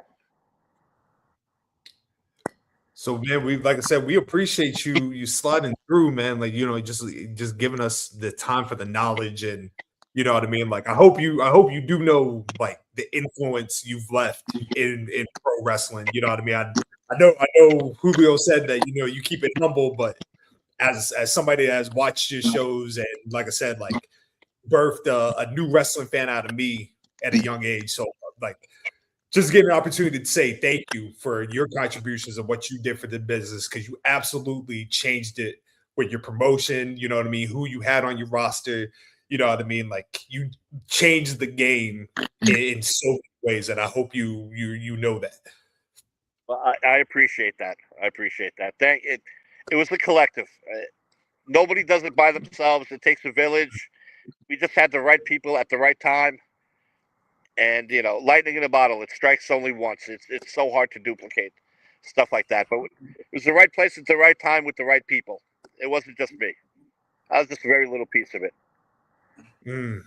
But thank you. I appreciate that. Legend, man. Jack, thank you, man. I love you. I appreciate you, man. Thank you. Clap it up for Jack, y'all. Love. Thank you, man. Thank you. On the watch list. I'll see you guys. I'll talk to you guys. Thank you very much. Thank you so much. I'll hit you when I get off. All right. Sounds good. Take care. Bye. Come on, man. The watch list, man. Like, hold on, because now I'm gonna talk my shit more than ever now, because now I had to bring my OG on just to show y'all, like, when I be talking about certain shit, it be coming from a certain place. You know what I'm saying? I gotta just pop my shit a little bit more. But thank you to Jack. That was amazing conversation, man. Shout out to you, brothers, treating my big brother with love and admiration. I appreciate y'all. And those line of questions was amazing. I'm proud of this. I love this podcast every week, more and more and more. I love it. I love what we're building here. Great conversation. That's the one thing about pro wrestling I hate, because when he said that we almost got a 2001 Ray against Amazing Red. This is the show for the sickos. I had to give you something for the sickos. Scott. Come on, brother. Come on. Oh, you know how long it's been since I've heard like Divine Storm. You know what I mean? Like we going back to the ROH, like the ROH forum days, like that, like genuinely. We going back to like the first shows. We going back to like the era of honor begins. And it does warm my heart to know that Eddie Guerrero genuinely was a sweetheart out here. You know what I mean? That's such a dope thing. Guerrero story, like this is one of them ones, man. Go catch this on demand if y'all ain't here live. Tell a friend to tell a friend. We having great conversations, and we still got more shit to get into. We got one more match. One more thing before we slide to it. I just wanted to say, like, it was a pleasure to watch you both have Black Boy Joy. You know what I'm saying? And that's the biggest thing I love about being a student, being somebody that can just, I love shutting the fuck up and learning. You know what I'm saying? I love not talking and just being quiet. And because that's how I get better. And that's how I become a better savant of this rap shit, but a better person. Because I love to listen and to watch my niggas like turn to little kids, you know what I'm saying? And go back in time and shit. So to me, that was the biggest part of all of this. So I told you, HBJ, Lex C was gonna be even better. I told you. I told you. The universe don't miss. The universe never misses. No, you know ain't lie. You ain't lie. The universe couldn't do this last week. There was a reason why we had to do it. There's a reason. You know what I mean? It was so perfect because I literally didn't know your pick till last Tuesday. So once I knew your pick, it triggered, oh, I would make that call. You know what I'm saying? And I've been holding, that's a call I've been saving. You know what I'm saying? But it was perfect timing. Like, and it was good because, you know, this is a show for the sickos, and I needed to bring a real, because that's like, when I get around him, I shut up and listen too. I'm a student. You feel what I'm saying? So this is that he opened the door that helped feed the almanac. You feel what I'm saying? And that comes from him opening his door, building a community with his store. You feel what I'm saying? Opening it up and being a real person, real genuine spirit, not like, you know what I'm saying? Not no foul person, just genuine spirit. You know what I'm saying? Like, and he's a good brother, man, for real. My big brother, for real, means a lot to me. Like on a personal level, I see him go through things, and I would later go through these same things. You feel what I'm saying? And I learned from him. You feel what I'm saying? To be still strong through it. You feel me? So love to him and his family, and love to everybody. That's why the watch list is the best show on the game right now. That's yeah, I'm gonna watch that Hogan Netflix documentary too. I ain't gonna lie, fuck it. Yeah, I'm you not watched it? I am. I'm sorry. Cancel me. Do what y'all got to do. I'm gonna watch that. Man, whatever floats your boat, HBJ. I learned that early. All right, you go to a different beat, my nigga. That's why I fuck with you. I'm a historian, man. I want to see everything. I respect it. That's the thing that sucks about being a historian. Is like you got to go through like the great stuff. Go through the nasty shit too. Yeah. If you're gonna be a historian, you gotta know the good, the bad, and the ugly. I'm not going to. And I want to see how they paint him too. I want to see how, because the Vince McMahon documentary was interesting. So I want to see how they paint him in this. And I'm a historian for me. You feel what I'm saying? Like so, I'm going to take all of this in while I can. Pause. I feel that for sure. When the trailer came out, I genuinely started booing, but that's a story for another day. You know what I mean? Salute to wrestling documentary. But the last match we got on tap, a very influential feud of indie pro wrestling. And, you know, we kind of alluded to it, you know what I mean? Oddly enough, it's like a time capsule of all this, right? Because ICW, in my opinion, gave birth to a Ring of Honor existing, right? But in the same time of Ring of Honor existing, Ring of Honor was based out of Pennsylvania. CZW was based out of Pennsylvania. And I think a lot of people think that CCW came after ECW. CCW formed in 1999. So at the same time that ECW is happening, CCW is happening, just like XPW was happening in LA. Mm-hmm. But Ring of Honor, CCW, they were just intertwined because like they were Pennsylvania companies. And we get to, I think, midway, about 2003, 2004, Ring of Honor starts hitting the travel, you know what I mean? Like, they going to New York, they're going to Ohio. They're becoming a traveling company. CCW is Pennsylvania through and through. And then it is 2005. At the time in Ring of Honor, Bryan Danielson, the Ring of Honor world champion, he issues open challenges to any top star from any promotion. You know what I mean? So like he was defending the title against Nomichi Marufuji in Pro Wrestling Noah. He was defending the title in Europe. You know what I mean? This was during a time where he wrestles Kamala, right? You know what I mean? Like Ring of Honor. Like, what? God, that might be my second. That might be my pick. Dope, boy. That might be my pick for volume 2. Because this shit is great. It's Kamala coming out with Prince Nana. You know, like everything about it is perfect in my eyes. But yeah. But in the midst of Bryan Danielson making this challenge, Ring of Honor announces a dual show with CCW. CCW is in the afternoon. Ring of Honor is at the evening. And Chris Hero. That's like that Joe and Necro match. So the Joe and Necro match was IWA doubleheader with CCW too, just to bring at the same Rita. It all ties in, bro. It all ties in. It's all connected. It all ties in. Chris Hero, and I do want to spend a little time on Chris Hero because I want to give Chris Hero his flowers. Chris Hero does a promo where they flat out calling Ring of Honor like, oh, we had to acquiesce to their wants and their needs. And Chris Hero, I think at this time is the longest reigning CZW. I think they're the Iron Man champion, if I'm not mistaken. I have to look that up. I apologize if I got that wrong.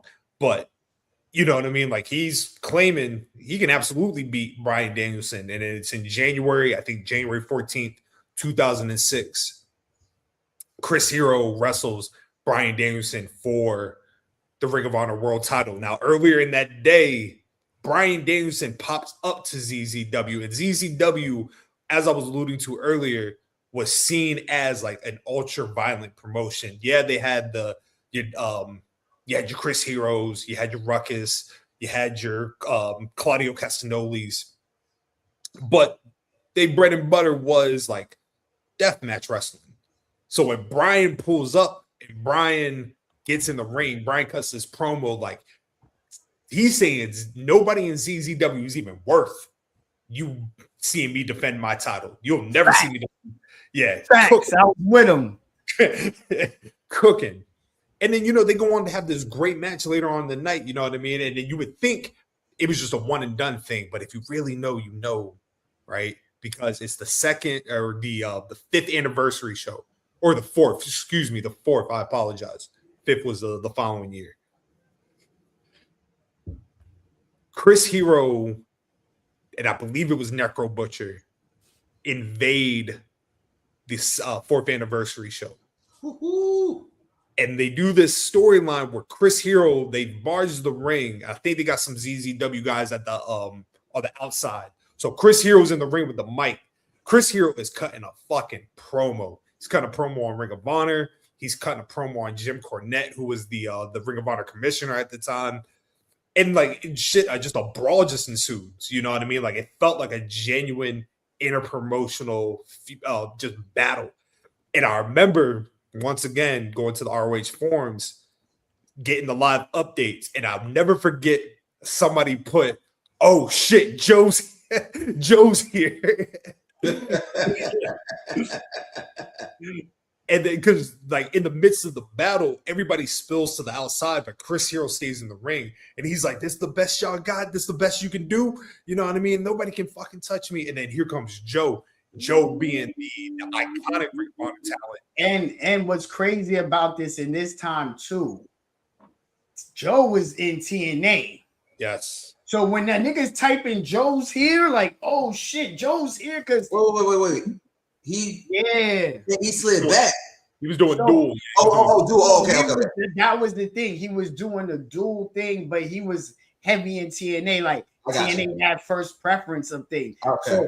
Honestly, we could do another watch list on that whole history of ROH and TNA fucking up a lot of shit Ring of Honor was trying to do, and them taking talents to a point that after this Joe run, which it culminates after the 5th year festival, there is no more TNA and ROH going forward after that. You feel what I'm saying? So, but that's what was ill about this, because Joe is fighting for Ring of Honor. Yeah, I'm in TNA, but this Ring of Honor business, I'm standing on this and fuck these CZW. Yeah. So that was what was fire. So when the nigga typing Joe here, it's like, oh shit, Joe here, yeah, it's late. Oh, bro, I'm 16 years old. I'm literally standing up at my computer like this. I'm reading text. I'm reading on a message board that Joe's back, and I'm hyped. It was a time. To go back to Chris Hero, because and I love bringing negative stuff to you, Julio, especially when it comes from Twitter. Did you know there was Chris Hero's still alive? Chris Hero is a coach for AEW. Okay, nice. Okay. Yeah. Chris Hero is genuinely a brilliant wrestling mind, right? It is very unfortunate that people have not, like, this generation may have not gotten a chance to see Chris Hero wrestle, because he was one of the best. But I bring to you, Julio, somebody, and I guess it was like a big thing, said that Chris Hero was a terrible wrestler. Would you agree with that?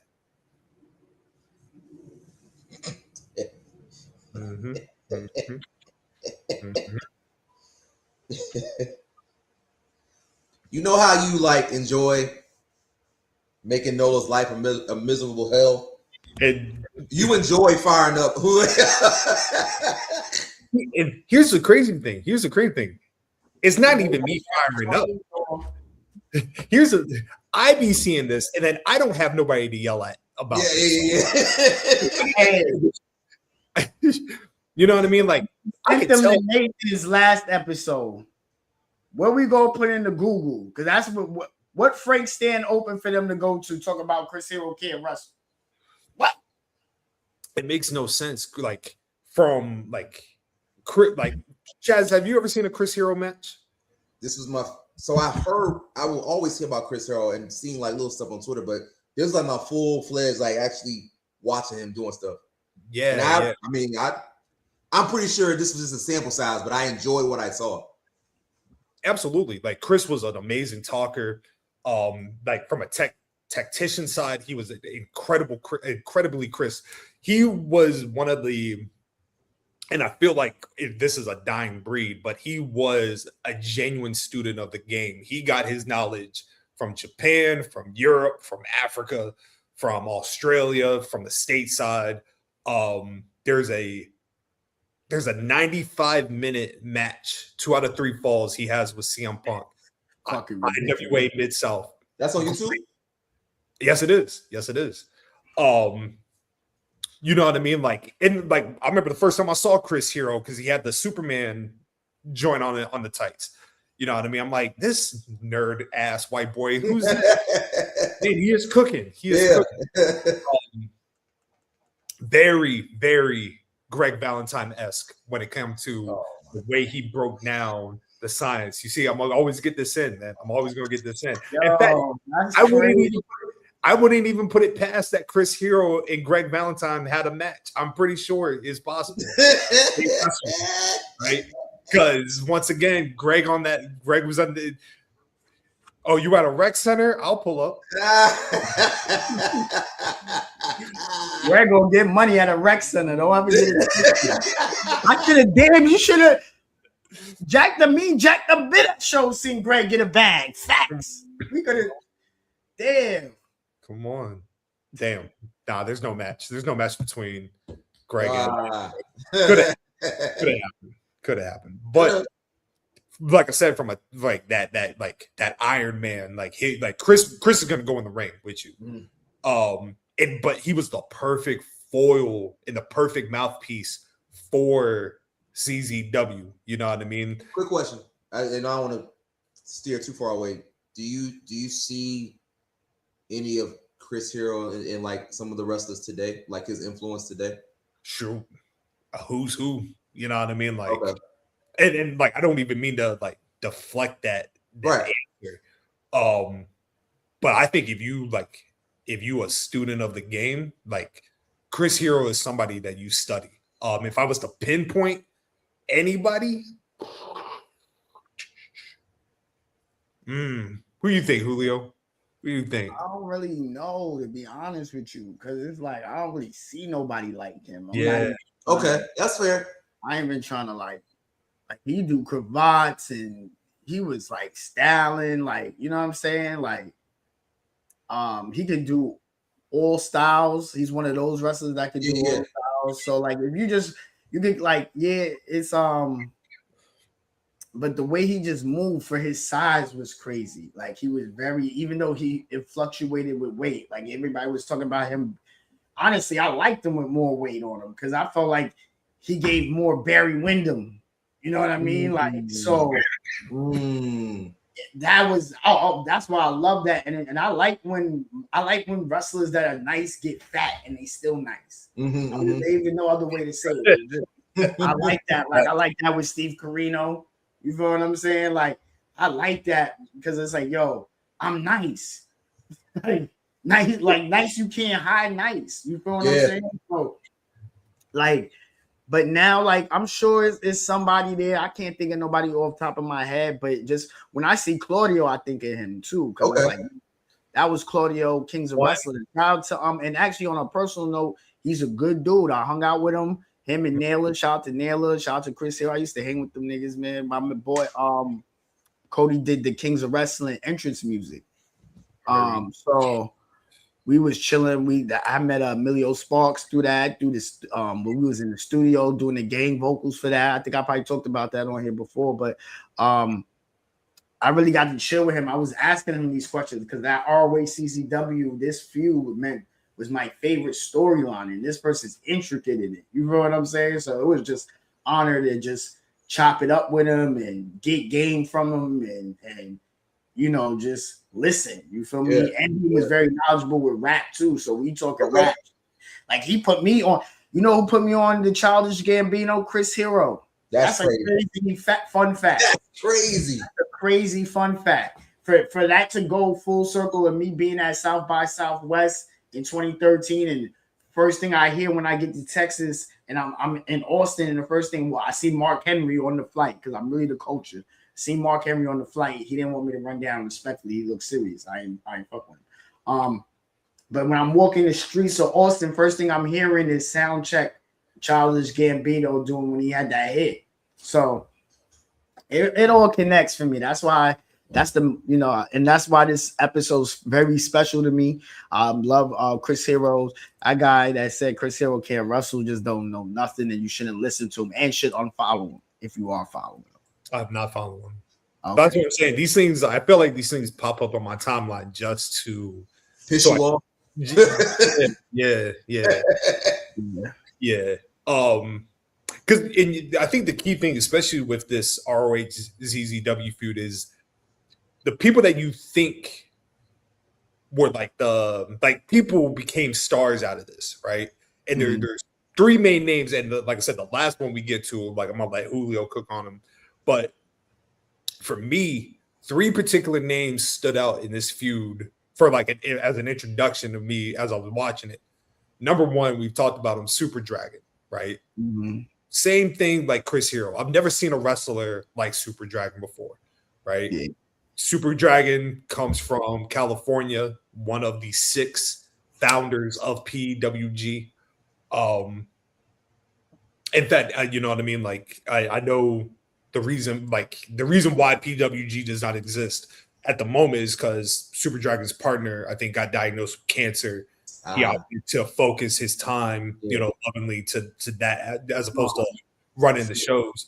But like I said, Super Dragon was one of the most intense wrestlers, but could get active at the same time. It was like a lot of the wrestlers of that time frame, they had a hard-hitting style, but if you needed a junior heavyweight style match, they're gonna give it to you. And Super Dragon was Super Dragon didn't talk.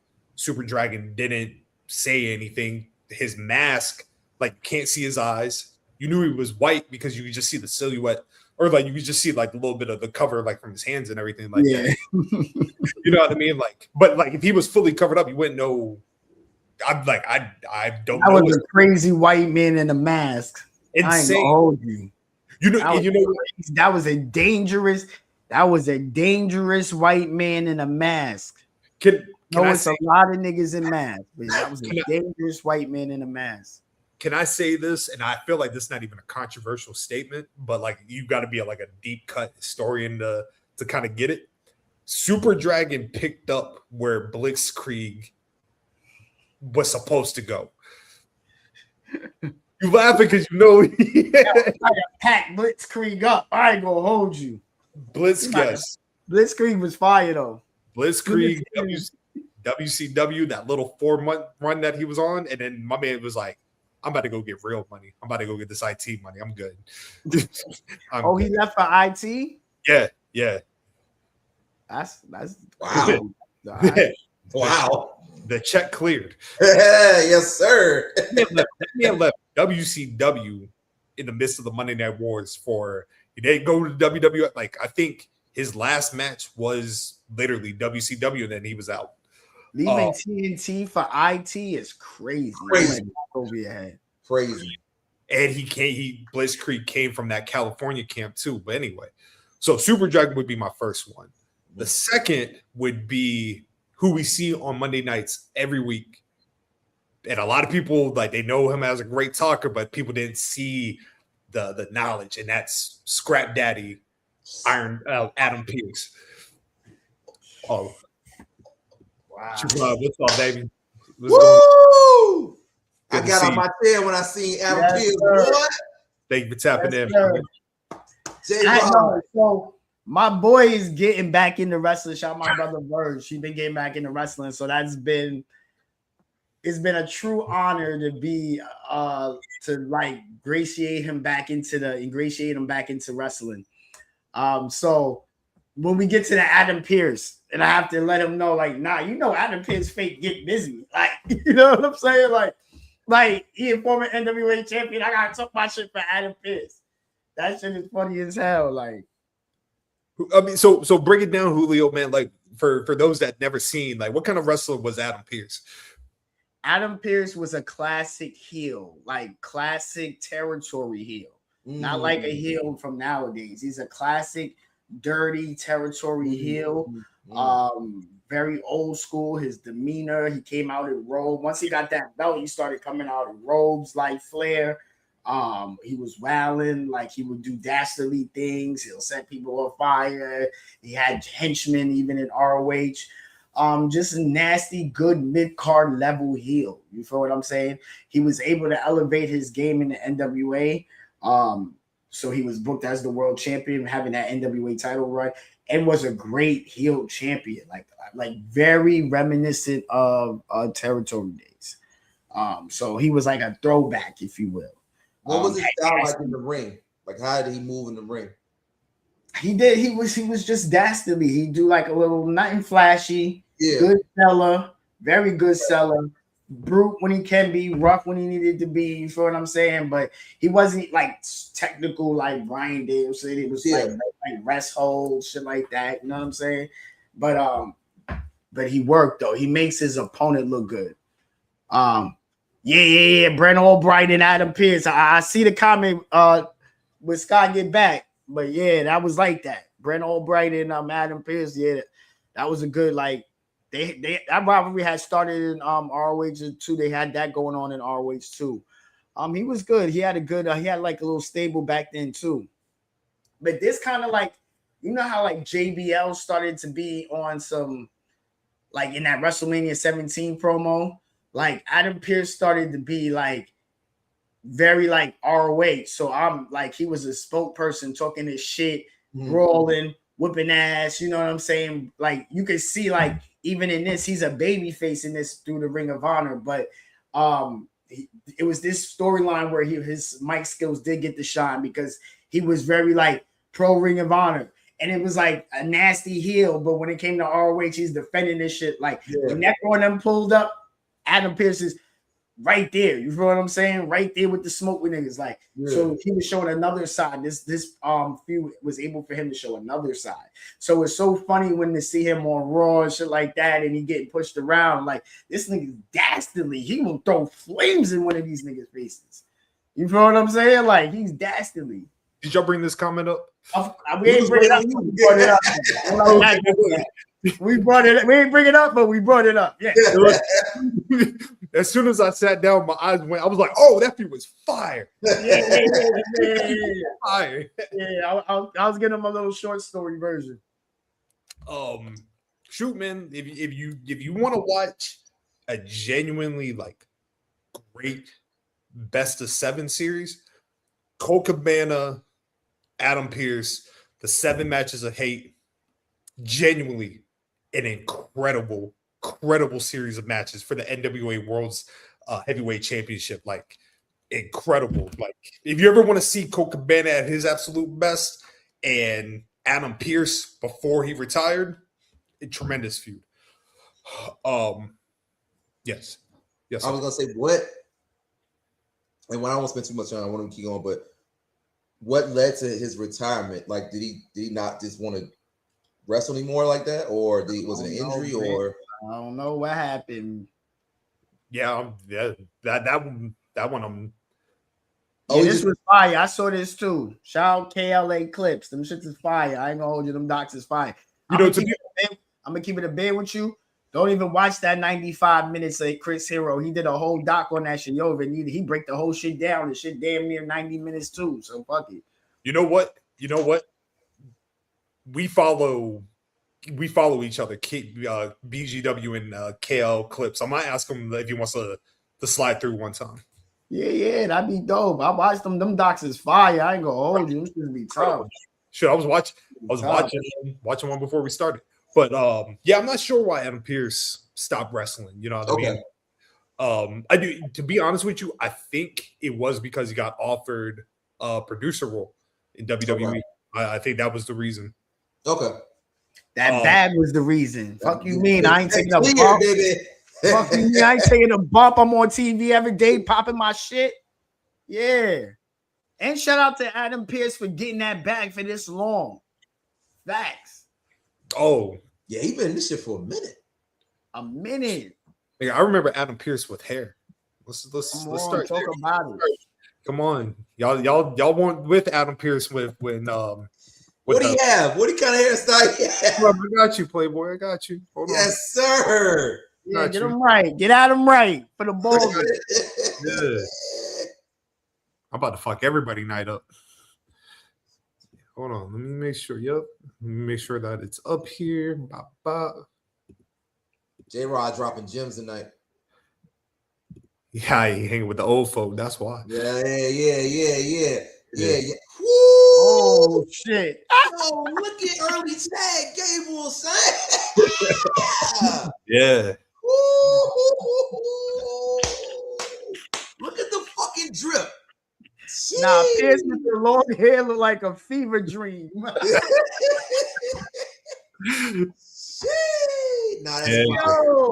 first off, let's talk about the fit. He got the blue blazer. Hold on.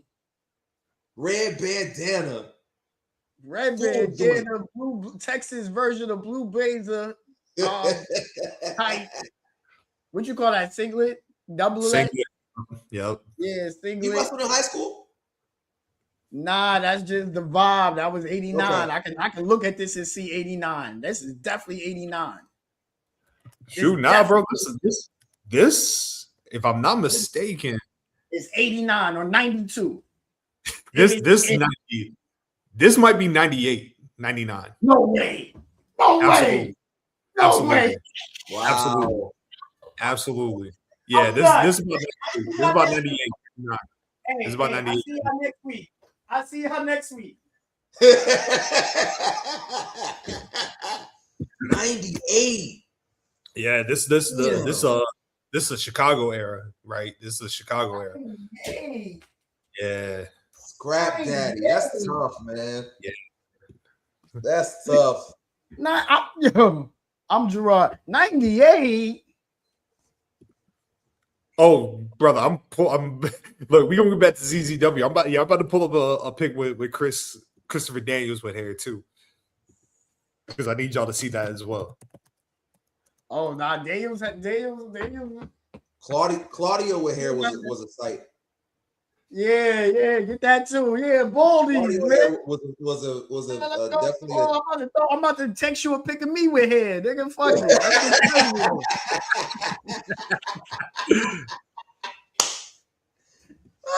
Moxley tee on in the part of my head. You know? Come on. Ambrose, my fault. It was that long ago. Ambrose. This is crazy. Hold on, man. This is what we doing today. We just roasted ball. My nigga got this Steve Young. Be easy on him. He got this Steve Young. Be easy. He got this Steve Young looking like looking like Bob Saget, boy. Looking like Bob Saget, Karate Kid, Billy Kidman. This won't my fallen angel. Like AI. Hold on, this might not be the real thing. This real. It's real. It look like Billy Kidman, Bob Saget.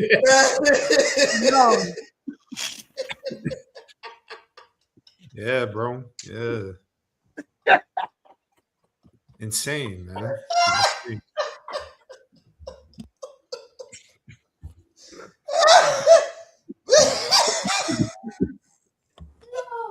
That nigga look like all them niggas in one picture. That look like AI. That look like 8 niggas. That should look. Should look like Steve Young, Billy Kidman, Karate Kid. Oh shit! Fallen Angel though, love. Shout out Fallen Angel, boy. And we didn't even get to the singlet. Hold on, bring on. Let's bring it back. Scott Steiner, Rick Steiner, 91. Now this joint's from like 93, 94. Yeah. This is the 93, 94 joint. Oh, look at that belt. There's no words on it. It's just American gold. And back then, welterweight U.S. champion, welterweight United States welterweight champion. The United States junior heavyweight Texas. You know what I mean? Like,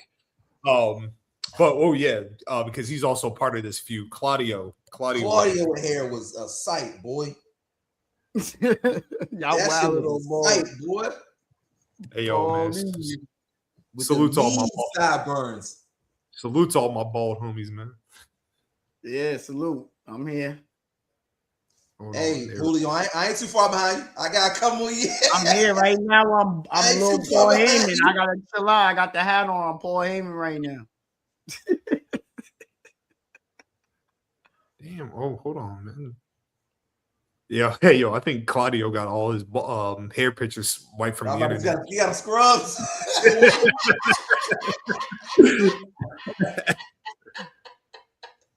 Yo, he got. I can't find one joint. Damn. Said, nah, y'all ain't clowning me. The fuck? Claudio's like, nah, bro. Hold on, I think I might have one. And then we'll get back to. Yeah, here we go.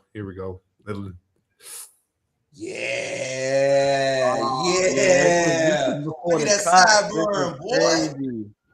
Yeah. That nigga got Idaho on the side of his face. That's tough. More.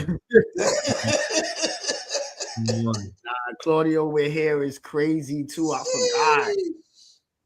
Damn. Man. That's like when Signs was there though. He had to let it go. I understand it. Signs was there. I should look a little like Andrade. Like if nigga was playing WWE Universe and gave him Andrade hair on Claudio, niggas playing stupid on 2K. Shit crazy. Crazy, man. We gotta talk about the most important piece to this feud, and I feel like Julio is the best person to do it because during the entire duration of the feud, there was one name everybody wanted to be a part of this, and there was one name that I still to this day consider to be the biggest babyface in pro wrestling in 2006, the notorious 187 Homicide. Julio, if you break down the year that Homicide was having, why his insertion into this feud was so instrumental that eventually led to him winning the world title later that year. So Homicide, the story going into this was Homicide always feeling he never got the world title and it was unjust. Even reliving it, watching the Samoa Joe best of, he felt he had got jerked out of one match and then lit the flame and lit the Samoa Joe and lit everybody up and went crazy. So it's always been this story. He always felt he wasn't getting the right love from Ring of Honor management. Dude wasn't fucking. So he was on some fuck that. He wasn't fucking with Jim Cornette. CCW was wilding on Ring of Honor. So then they kind of was like, yo, we need Homicide. But Homicide was like, man, I'm doing my own thing. Fuck y'all. I don't need y'all. So then, this was real, like how he was feeling. This was won't kayfabe. Like this was this was the story, but I'm sure there probably was some truth to it. This is the story though. Like he was really feeling like, yo, I need to like I want the world title. And he was feeling like he wasn't getting the right opportunity. And then Danielson was like dicking around and shit like that. So Danielson was moving crazy. You feel what I'm saying? Because the thing about the Ring of Honor title, like a lot of baby faces had the Ring of Honor title, and these long title runs, they become heels and turn into heels while having the belt. You feel what I'm saying?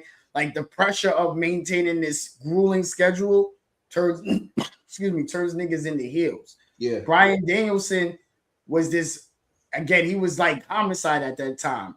He was somebody that never won the ROH world title. He won the ROH world title, and once he won the world title, he was being honorable, defending it. Then that shit was getting a little rough. He started to cheat. Yeah. You know what I'm saying? Started doing other shit. So then that led to him becoming a straight-on heel. So just so to paint a picture of why he was moving when you seen the match, where he was moving. You feel what I'm saying? So they wanted Homicide. They needed Homicide. And this right here was that moment where it was like, okay, Homicide is Ring of Honor. Yeah. And he is the hero. And it was one of the greatest moments. Woo. Woo. Aura. Talk about hero. One of the most hero moments in wrestling. My all-time favorite. Of like, yo, we're fucked up. We need this person to help us and come save the day. And then he comes down. And I'm a nigga that watched Stone Cold, Rock, Sting during the NWO. And I'm telling you, for me, seeing Homicide pull up and save ROH, woo, woo. So you also got to put into context what Cage of Death is, right? This setup is so fucking gorgeous. Yes. Incredible. So Cage of Death, and keep in mind, I can. This is 100% a 5-star match. No question. Yeah, without question. This was also probably the tamest Cage of Death that's ever been done in this. Yeah, match. Because we got to paint the picture that this actual picture, if you're a diehard, whatever ROH or CZW, this shit makes you sick. You feel what I'm saying? Yeah. This is a crazy visual, very rare visual right here. You feel what I'm saying? This was the opposite of each other. So that's what made this crazy in itself too. It's like, I can't even, it's like, it's not even nothing like, it's like the most AEW shit in WWE ring. You feel what I'm saying? Like, that's the idea of like two separate entities. This is the niggas that love deathmatch and that brand of wrestling, and niggas that love technical wrestling and that brand of wrestling, and those two don't go together. Just seeing that, you see how it did that visual, just seeing it brought stirred up feelings. You know what I'm saying? I can see that. And keep in mind, like from a fan perspective, like there was 100% of line divided. Like I remember there was a video I saw, and I think it's still circulating on YouTube, but like it is funny in hindsight today, though, the way we speak about like certain wrestling fans. But it's a group of white boys in a garage or a basement, and they cut in a promo. They not involved in this storyline at all. These are ticket buyers, bro. And they are cutting a hell of a promo on Ring of Honor and Jim Cornette. One of them got a ski mask on. I'm like, oh, y'all about to do a drill hit during this promo? Like, I'm with it. Yo, shit got real. They was trying to scare niggas too because CZW niggas felt like they was tough. And they felt like niggas that like ROH niggas was pussy. But ROH niggas fans wasn't pussy either. But they was trying to make like the ROH fans was pussy. Because you know niggas was bougie on the internet. And niggas that popped up to see our Ring of Honor, it wasn't all like, you know what I mean? But they definitely was trying to, that's why they was moving like that, talking like that. I grew up in the suburbs, so Ring of Honor was destination. Like ZZW was too gritty for me, right? You know what I mean? Like I'm like, you look at a ZZW show back in the day, like there was a chance you might get stabbed up. Like that incident that just happened with the fake stabbing. Yeah. That could have happened in CZW, but somebody really probably would have got stabbed up. Sidebar. I hate that shit was fake. Now I'm glad it was nothing, nobody harmed by. I fuck with Cruel. I don't like that my nigga Cruel was involved in that. Yeah. So that was an angle? That was fake? Oh no, it wasn't an angle. Somebody made a false report that there was a stabbing. Oh, okay. Yeah. So it wasn't fake. So it was a fake. Nobody got stabbed, but it wasn't. Oh, so it wasn't an angle. But it wasn't an angle. It wasn't an angle. I got you. Because they can't wrestle over there no more. Yeah, that's 22. They shut wrestling down. 22 years of professional wrestling running at the Brewers Eagle Club. Done. All because of this one incident. For one incident. Damn. Yeah. That's another story for another day. Yeah. But I say all that to say ZZW back in the day, like fans looked like they carried a blade on them, right? Gritty, right? But like Julio said, like there was nothing soft about Ring of Honor, right? Yeah, right.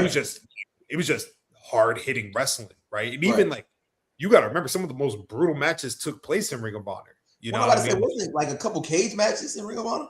Cage matches, all you got to do is watch Carino and Homicide, and that in itself. Barbed wire matches, fight without honor, I quit matches. You know, dog collar matches. Collar matches. Yeah, calling that soft is wild. Yeah, but I mean that, like I said, I did it though.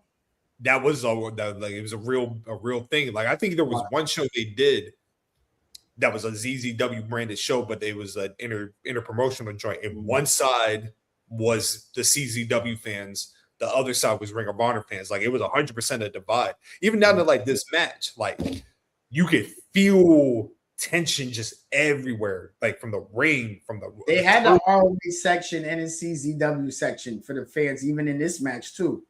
Like I remember them talking about that in the threads, like, oh, there's a section for ROH fans and there's a section for the CZW fans, and that's like fire, and because they don't do that now. You feel what I'm saying? Like as much as it's not like we're gonna have CMLL fans here and AEW fans here, but that would be fire. You know what I'm saying? Like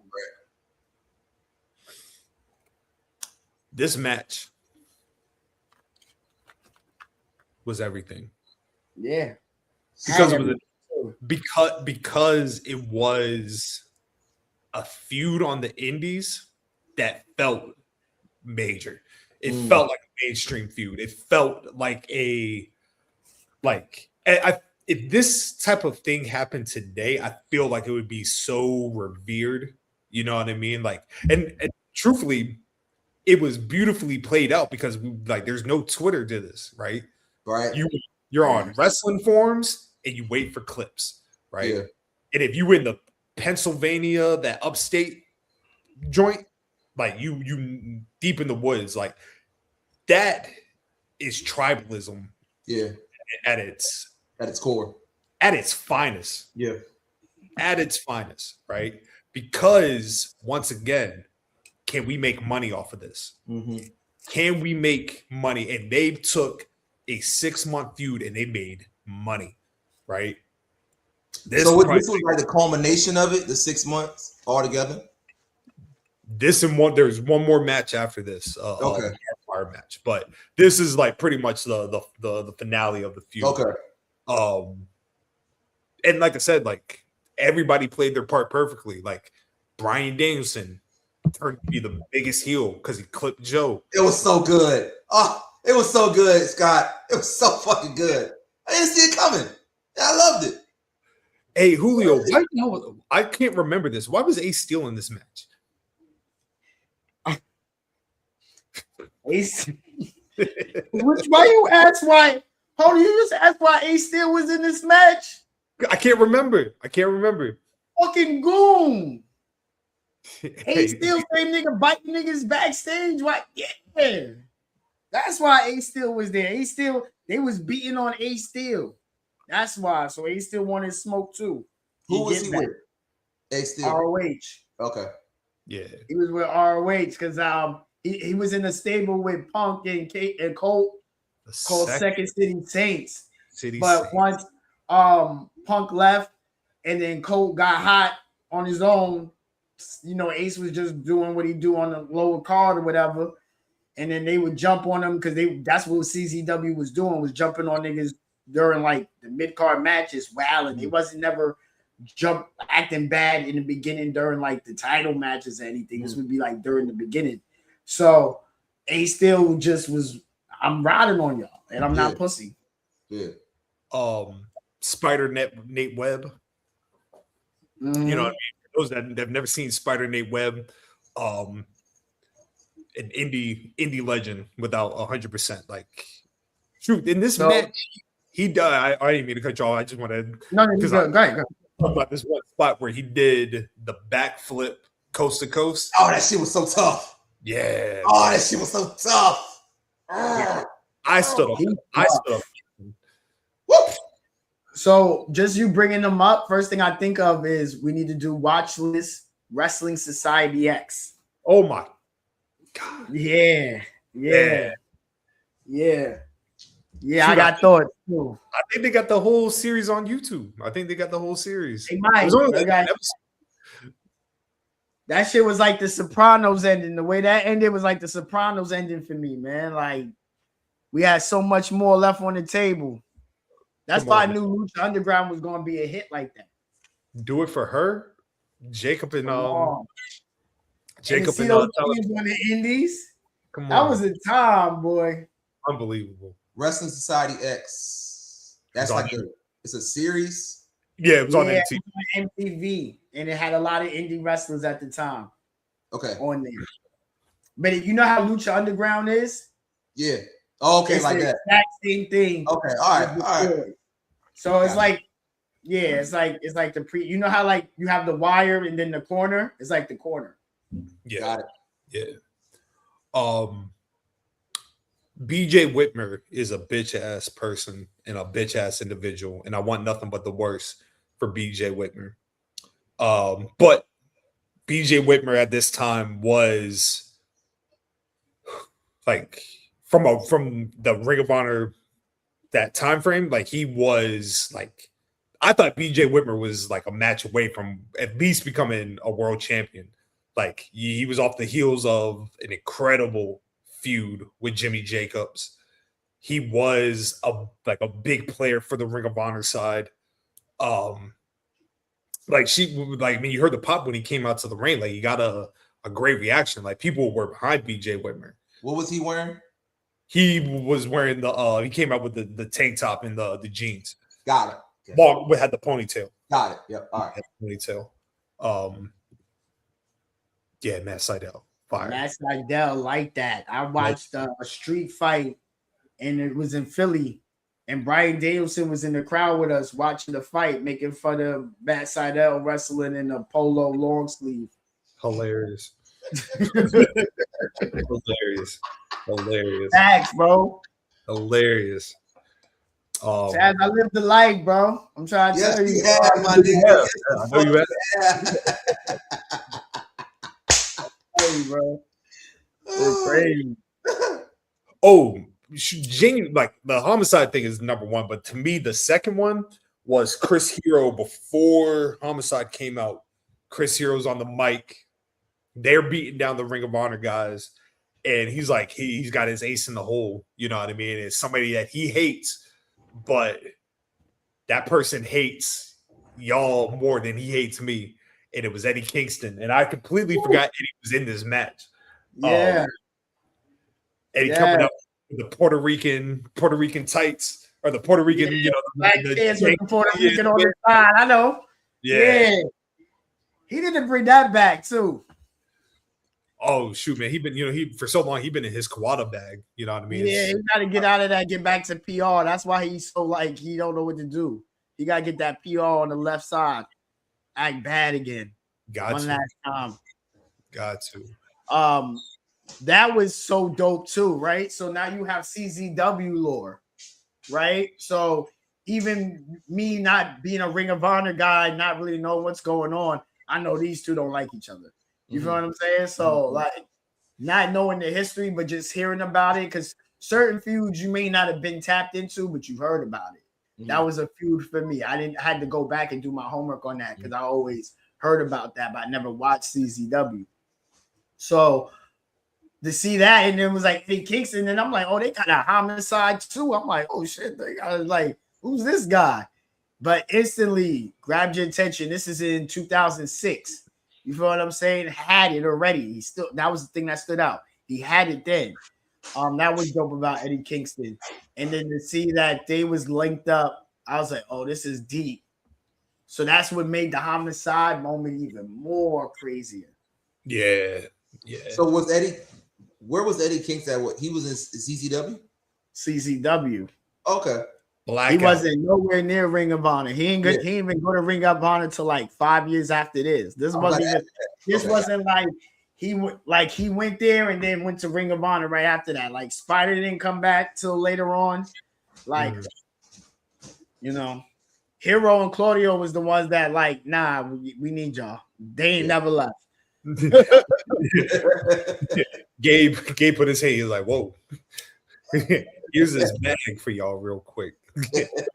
We gonna give y'all one of the greatest." Y'all two don't never leave though. Y'all stay here. Them niggas they never leave. Which is funny because I think it was maybe a year or two where I think it was 2007 or 8. Claudio gets signed to WWE, but then WWE rescinds the offer. Yeah, that was a crazy time. And I remember because it was leading up to Final Battle, and everybody like thought it was going to be Claudio's last night in the company.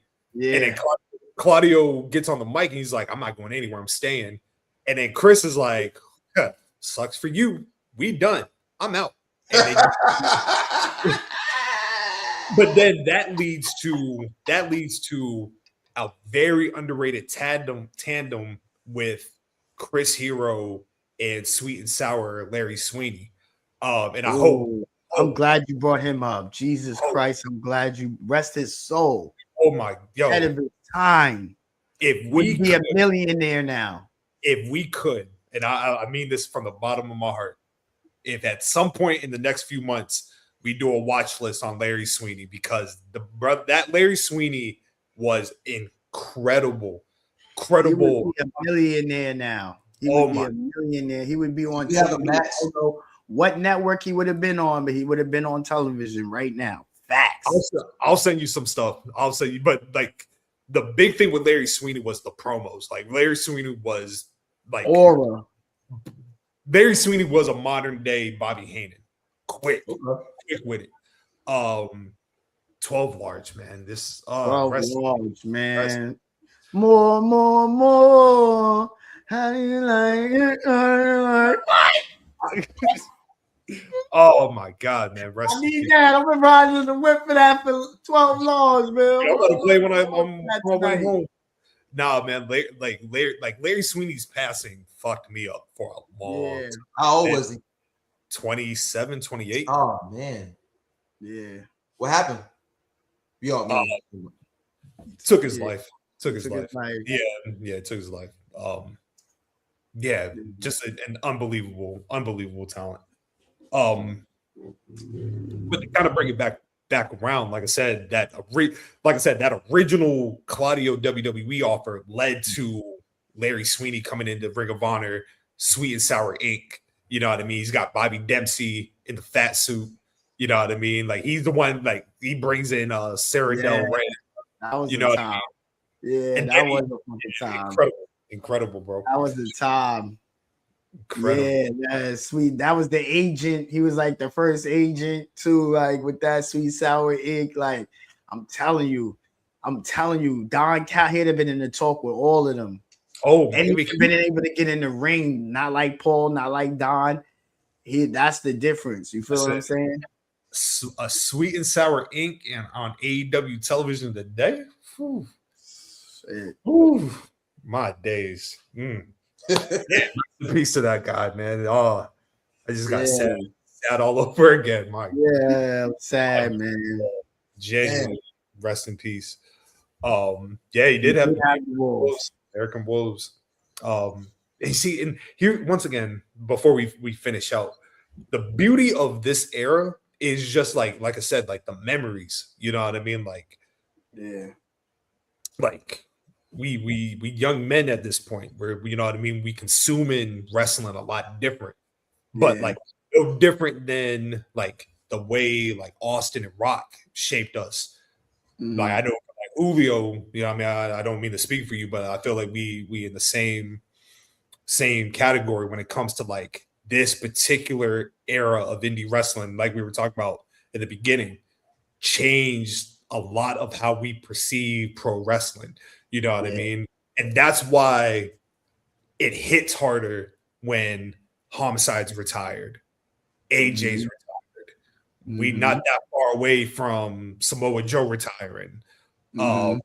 We don't have Chris Hero wrestling anymore.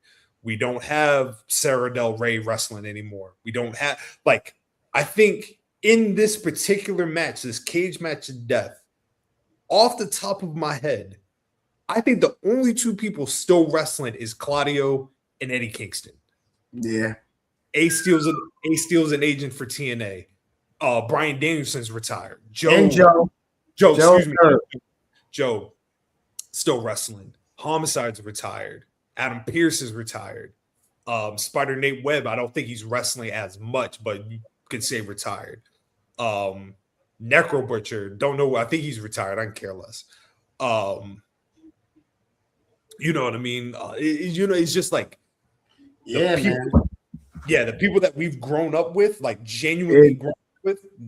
Like my top 5, I always tell people is like I always talk about, go on record for it.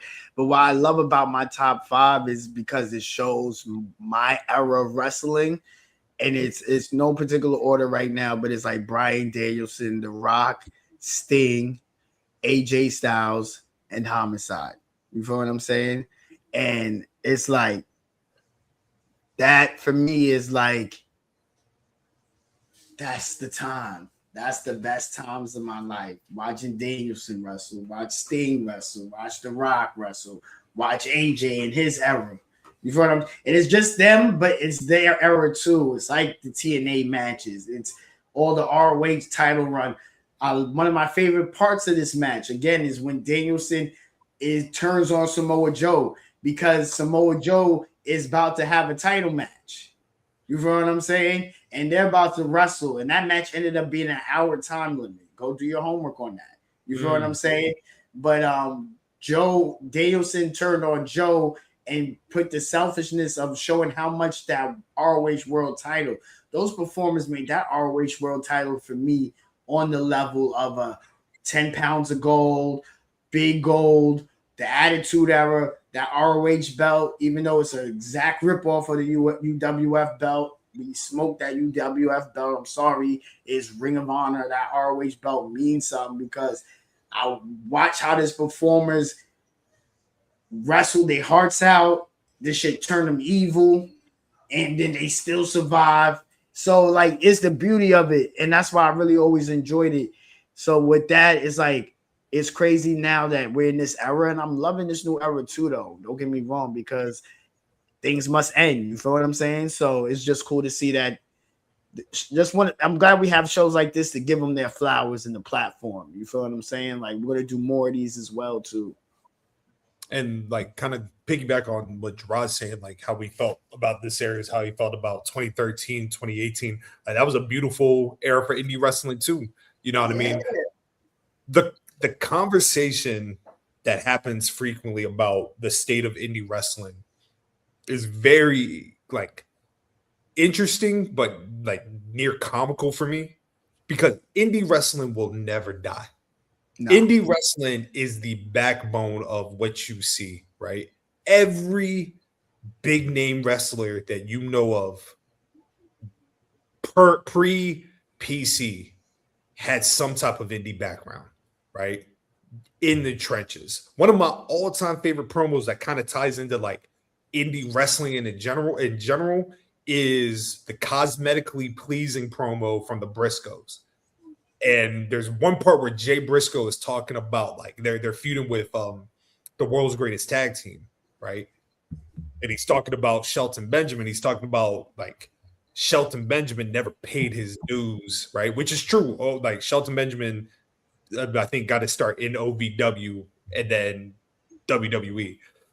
But Jay, like, if you go and watch the promo, Jay's like, yeah, we in the, we setting up the ring for 50 people. I'm hype as fuck, you know what I mean? Like, and to me, that promo is the embodiment of what indie wrestling is. It's a grind, you know what I mean? You put miles on that car, put miles on that truck. You in that hotel room, you know what I mean? You in 4 of the people, you know what I mean? 2 beds, 2 sleeping on the bed, 2 sleeping on the floor. You know what I mean? Like, you're trying to stretch out food for that weekend.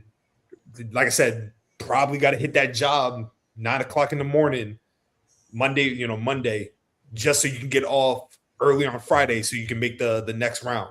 And then you hit that loop, in the, Friday, Saturday, Sunday. You know what I mean? It is a hustle. It's a grind. You know what I mean? That's why, like, I appreciate indie wrestling and I appreciate this particular time. The legends that we speak of, like, is no different, man. Like this, like pro wrestling wasn't booming in the 2000s. It was on TV. It was selling out arenas. But what we see today on WrestleMania is about to be on ESPN, right? There was a time WrestleMania was doing WrestleMania in an arena, not a stadium, an arena, right? So if you, in Connecticut. So if you factor that in, if WWE not doing big business, what do you think indie wrestling is doing, right? That's why the Elk Lodge was important. That's why the ECW arena is important. You know what I mean? Like, that's why these guys gave their life having 95-minute matches, 60-minute matches. You know what I mean? With just the idea that, we can change the game just by doing what we do. And if this contract comes so we can pay for our family a little bit better, hell yeah. But if not, we going to leave a mark. And, bro, they left a fucking mark. I apologize. I'm getting so passionate. It's just no, it's beautiful. This is just beautiful, like, because it's shit. And you know why? And it's like the same thing, because like his era being 2013 to 2018, these are like entry points where we have these big promotions, but then the entry point where you find the real nooks and cranny and the passion of the game, and you see where it comes from. That's why it hits different. That's why episodes like this is important just as much as remembering the big times on the biggest stages, because it's these small stages where it starts. This is for craftsmen. This is a show about the sickos, for the sickos. You know what I'm saying? And the craftsmanship on the indies, the learning you do. That's where everybody gets their learning done. You know what I'm saying? Stack, like you guys said, stacking up on the shows for, like, in hotels, trying to spread the bread, driving state to state. You feel what I'm saying? Just to make a name for yourself. So it's I'm sure right now it's somebody locking in like us that's gonna have their streaming show in like 10 years and talk about the indie in 2026 and how it affected them. That's the beauty of indie wrestling. You feel what I'm saying? So, because I'm sure the way I looked at this era, somebody's looking at it like, yo, you wasn't there in '93. You feel what I'm saying? Like, so that's the beauty of it. It's always evolving, it's growing, and you know, it's something near and dear to the heart. But our era is the best. I'm sorry. Facts. 100%. In fact, Our era is the best, and we running shit still. just because we're talking about it, when we revisit Volume 2 in the Indie Classics Volume 2 next month, my pick will be Sabu versus the Lightning Kid, an independent classic, because it changed the game. It changed modern American wrestling. You know what I mean? And it was done on an independent show, right? Mm-hmm. So it'll probably change by the time. See, like a nigga from 9. That's what you see what I'm saying, Scott? Like, it's a nigga from 9-3 that was there, probably like, yeah, that day was cool, but I was watching Lightning Kid and Too Cold. You know what I'm saying? Like, and there's a reason why, like, once again, if you've not gotten a chance to see it, and if you have IW Independent Wrestling TV, IWTV, you know what I mean? Like I said, go support that, because you know this plethora of indie wrestling on there. The current crop of indie talent. And you know what I mean? Shout out to the talent that is going around today. But like I said, there was a match that took place a couple weeks ago, and it's Steve Carino versus Joey Janela, right? It is a 30-minute match. It is a classic, right? Because it's an old. They got busy. Okay, they got busy, right? They got busy, and you know what I mean. Like, this not no like Will Ospreay versus Ricochet type vibe. It felt like a veteran match. Greg Valentine would be fucking proud of the way the boys grabbed. Bonus points. Come on. Bonus point. We didn't do one last week, so I had to get two. But yeah, man, that's all I got. That's all I got. Yeah.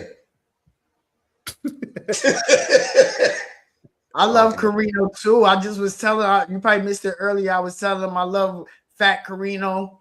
I love the way Carino went from like a jobber to like ECW world champion, and then became like super veteran in Japan legend, and then was still in this indie era that I'm talking about. See, this indie era is my ECW.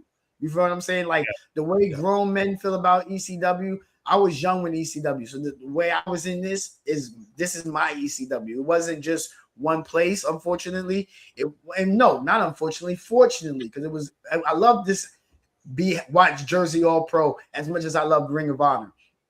I love to be able to know that shit was going on PWG. You feel what I'm saying? So this was my era for that, and it's a testament because again, WrestleMania Night 2, the last main event, CM Punk, who was on commentary for one of our matches on this episode. Feel what I'm saying? It's a beautiful thing, man. It's a beautiful thing, man. Support indie wrestling. Not all. Wrestling. Some indies there's some indies that need to go away. Yeah, don't support everything, but support fire.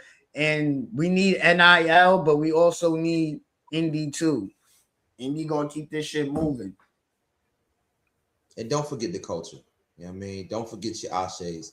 Don't forget your flight clubs, your Naptown Pros. You know what I'm saying? Like, and I would love to try to close it out and add something to it.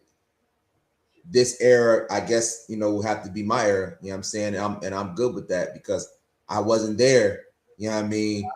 And this is you're gonna look back on this fondly in 10 years.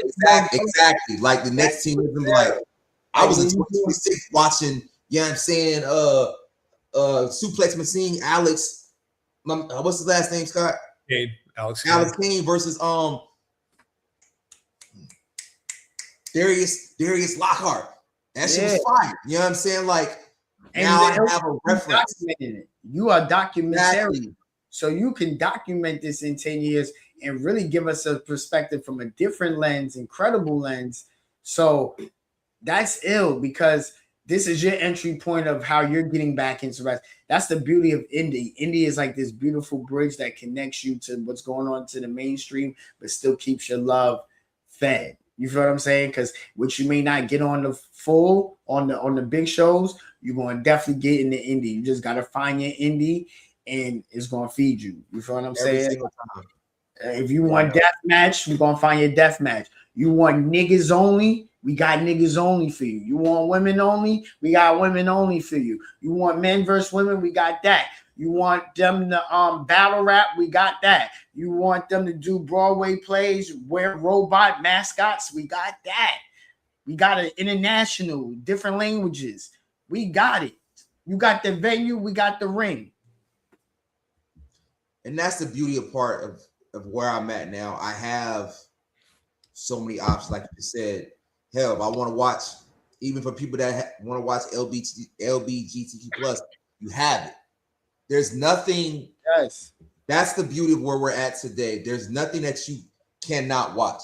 And it wasn't like that, a couple years ago, whatever the case may be.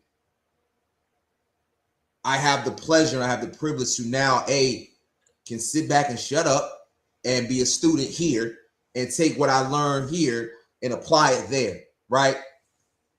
So now this is my, like you said, my entryway to be like, okay, I wasn't there for that. I wasn't there, but I was here for this. And I love this. And I can tell you about this. And I can give it to you from a perspective that was given to me in a way where it didn't belittle me or didn't make me feel like, because I don't know this, you can't be here.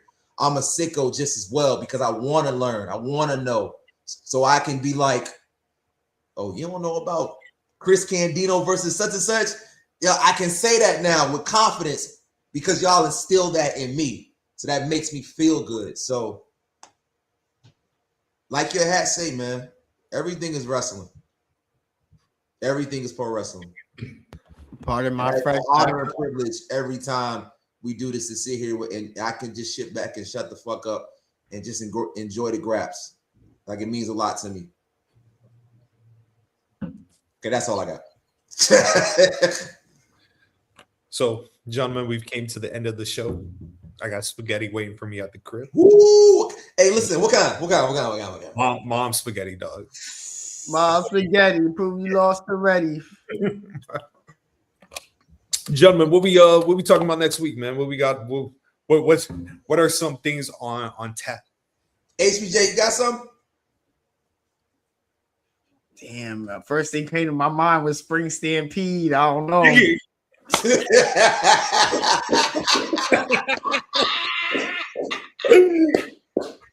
Yo, I don't know. What year? 94? Huh? 94? Ooh, they got it on YouTube? I can find it. I think they just dropped it on YouTube. I think they did. So the Spring Stampede card off the top of my head that I know I'm gonna accurately get right. The card is Johnny B. Bad, Diamond Dallas Page. Okay. Or Steven Regal, Brian Pillman. Okay. The Nasty Boys versus Cactus Jacks and Max Payne. I'm sold.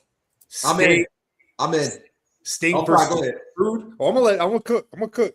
Sting versus Rick Rude. Oh, I don't think I like it. Steve Austin versus the Great Muta. Oh yeah. Vader versus the Big Boss Man. Yeah. Ooh. Okay. And I think the main event is Ric Flair, Ricky Steamboat. Yeah, man. Oh yeah. We doing this one.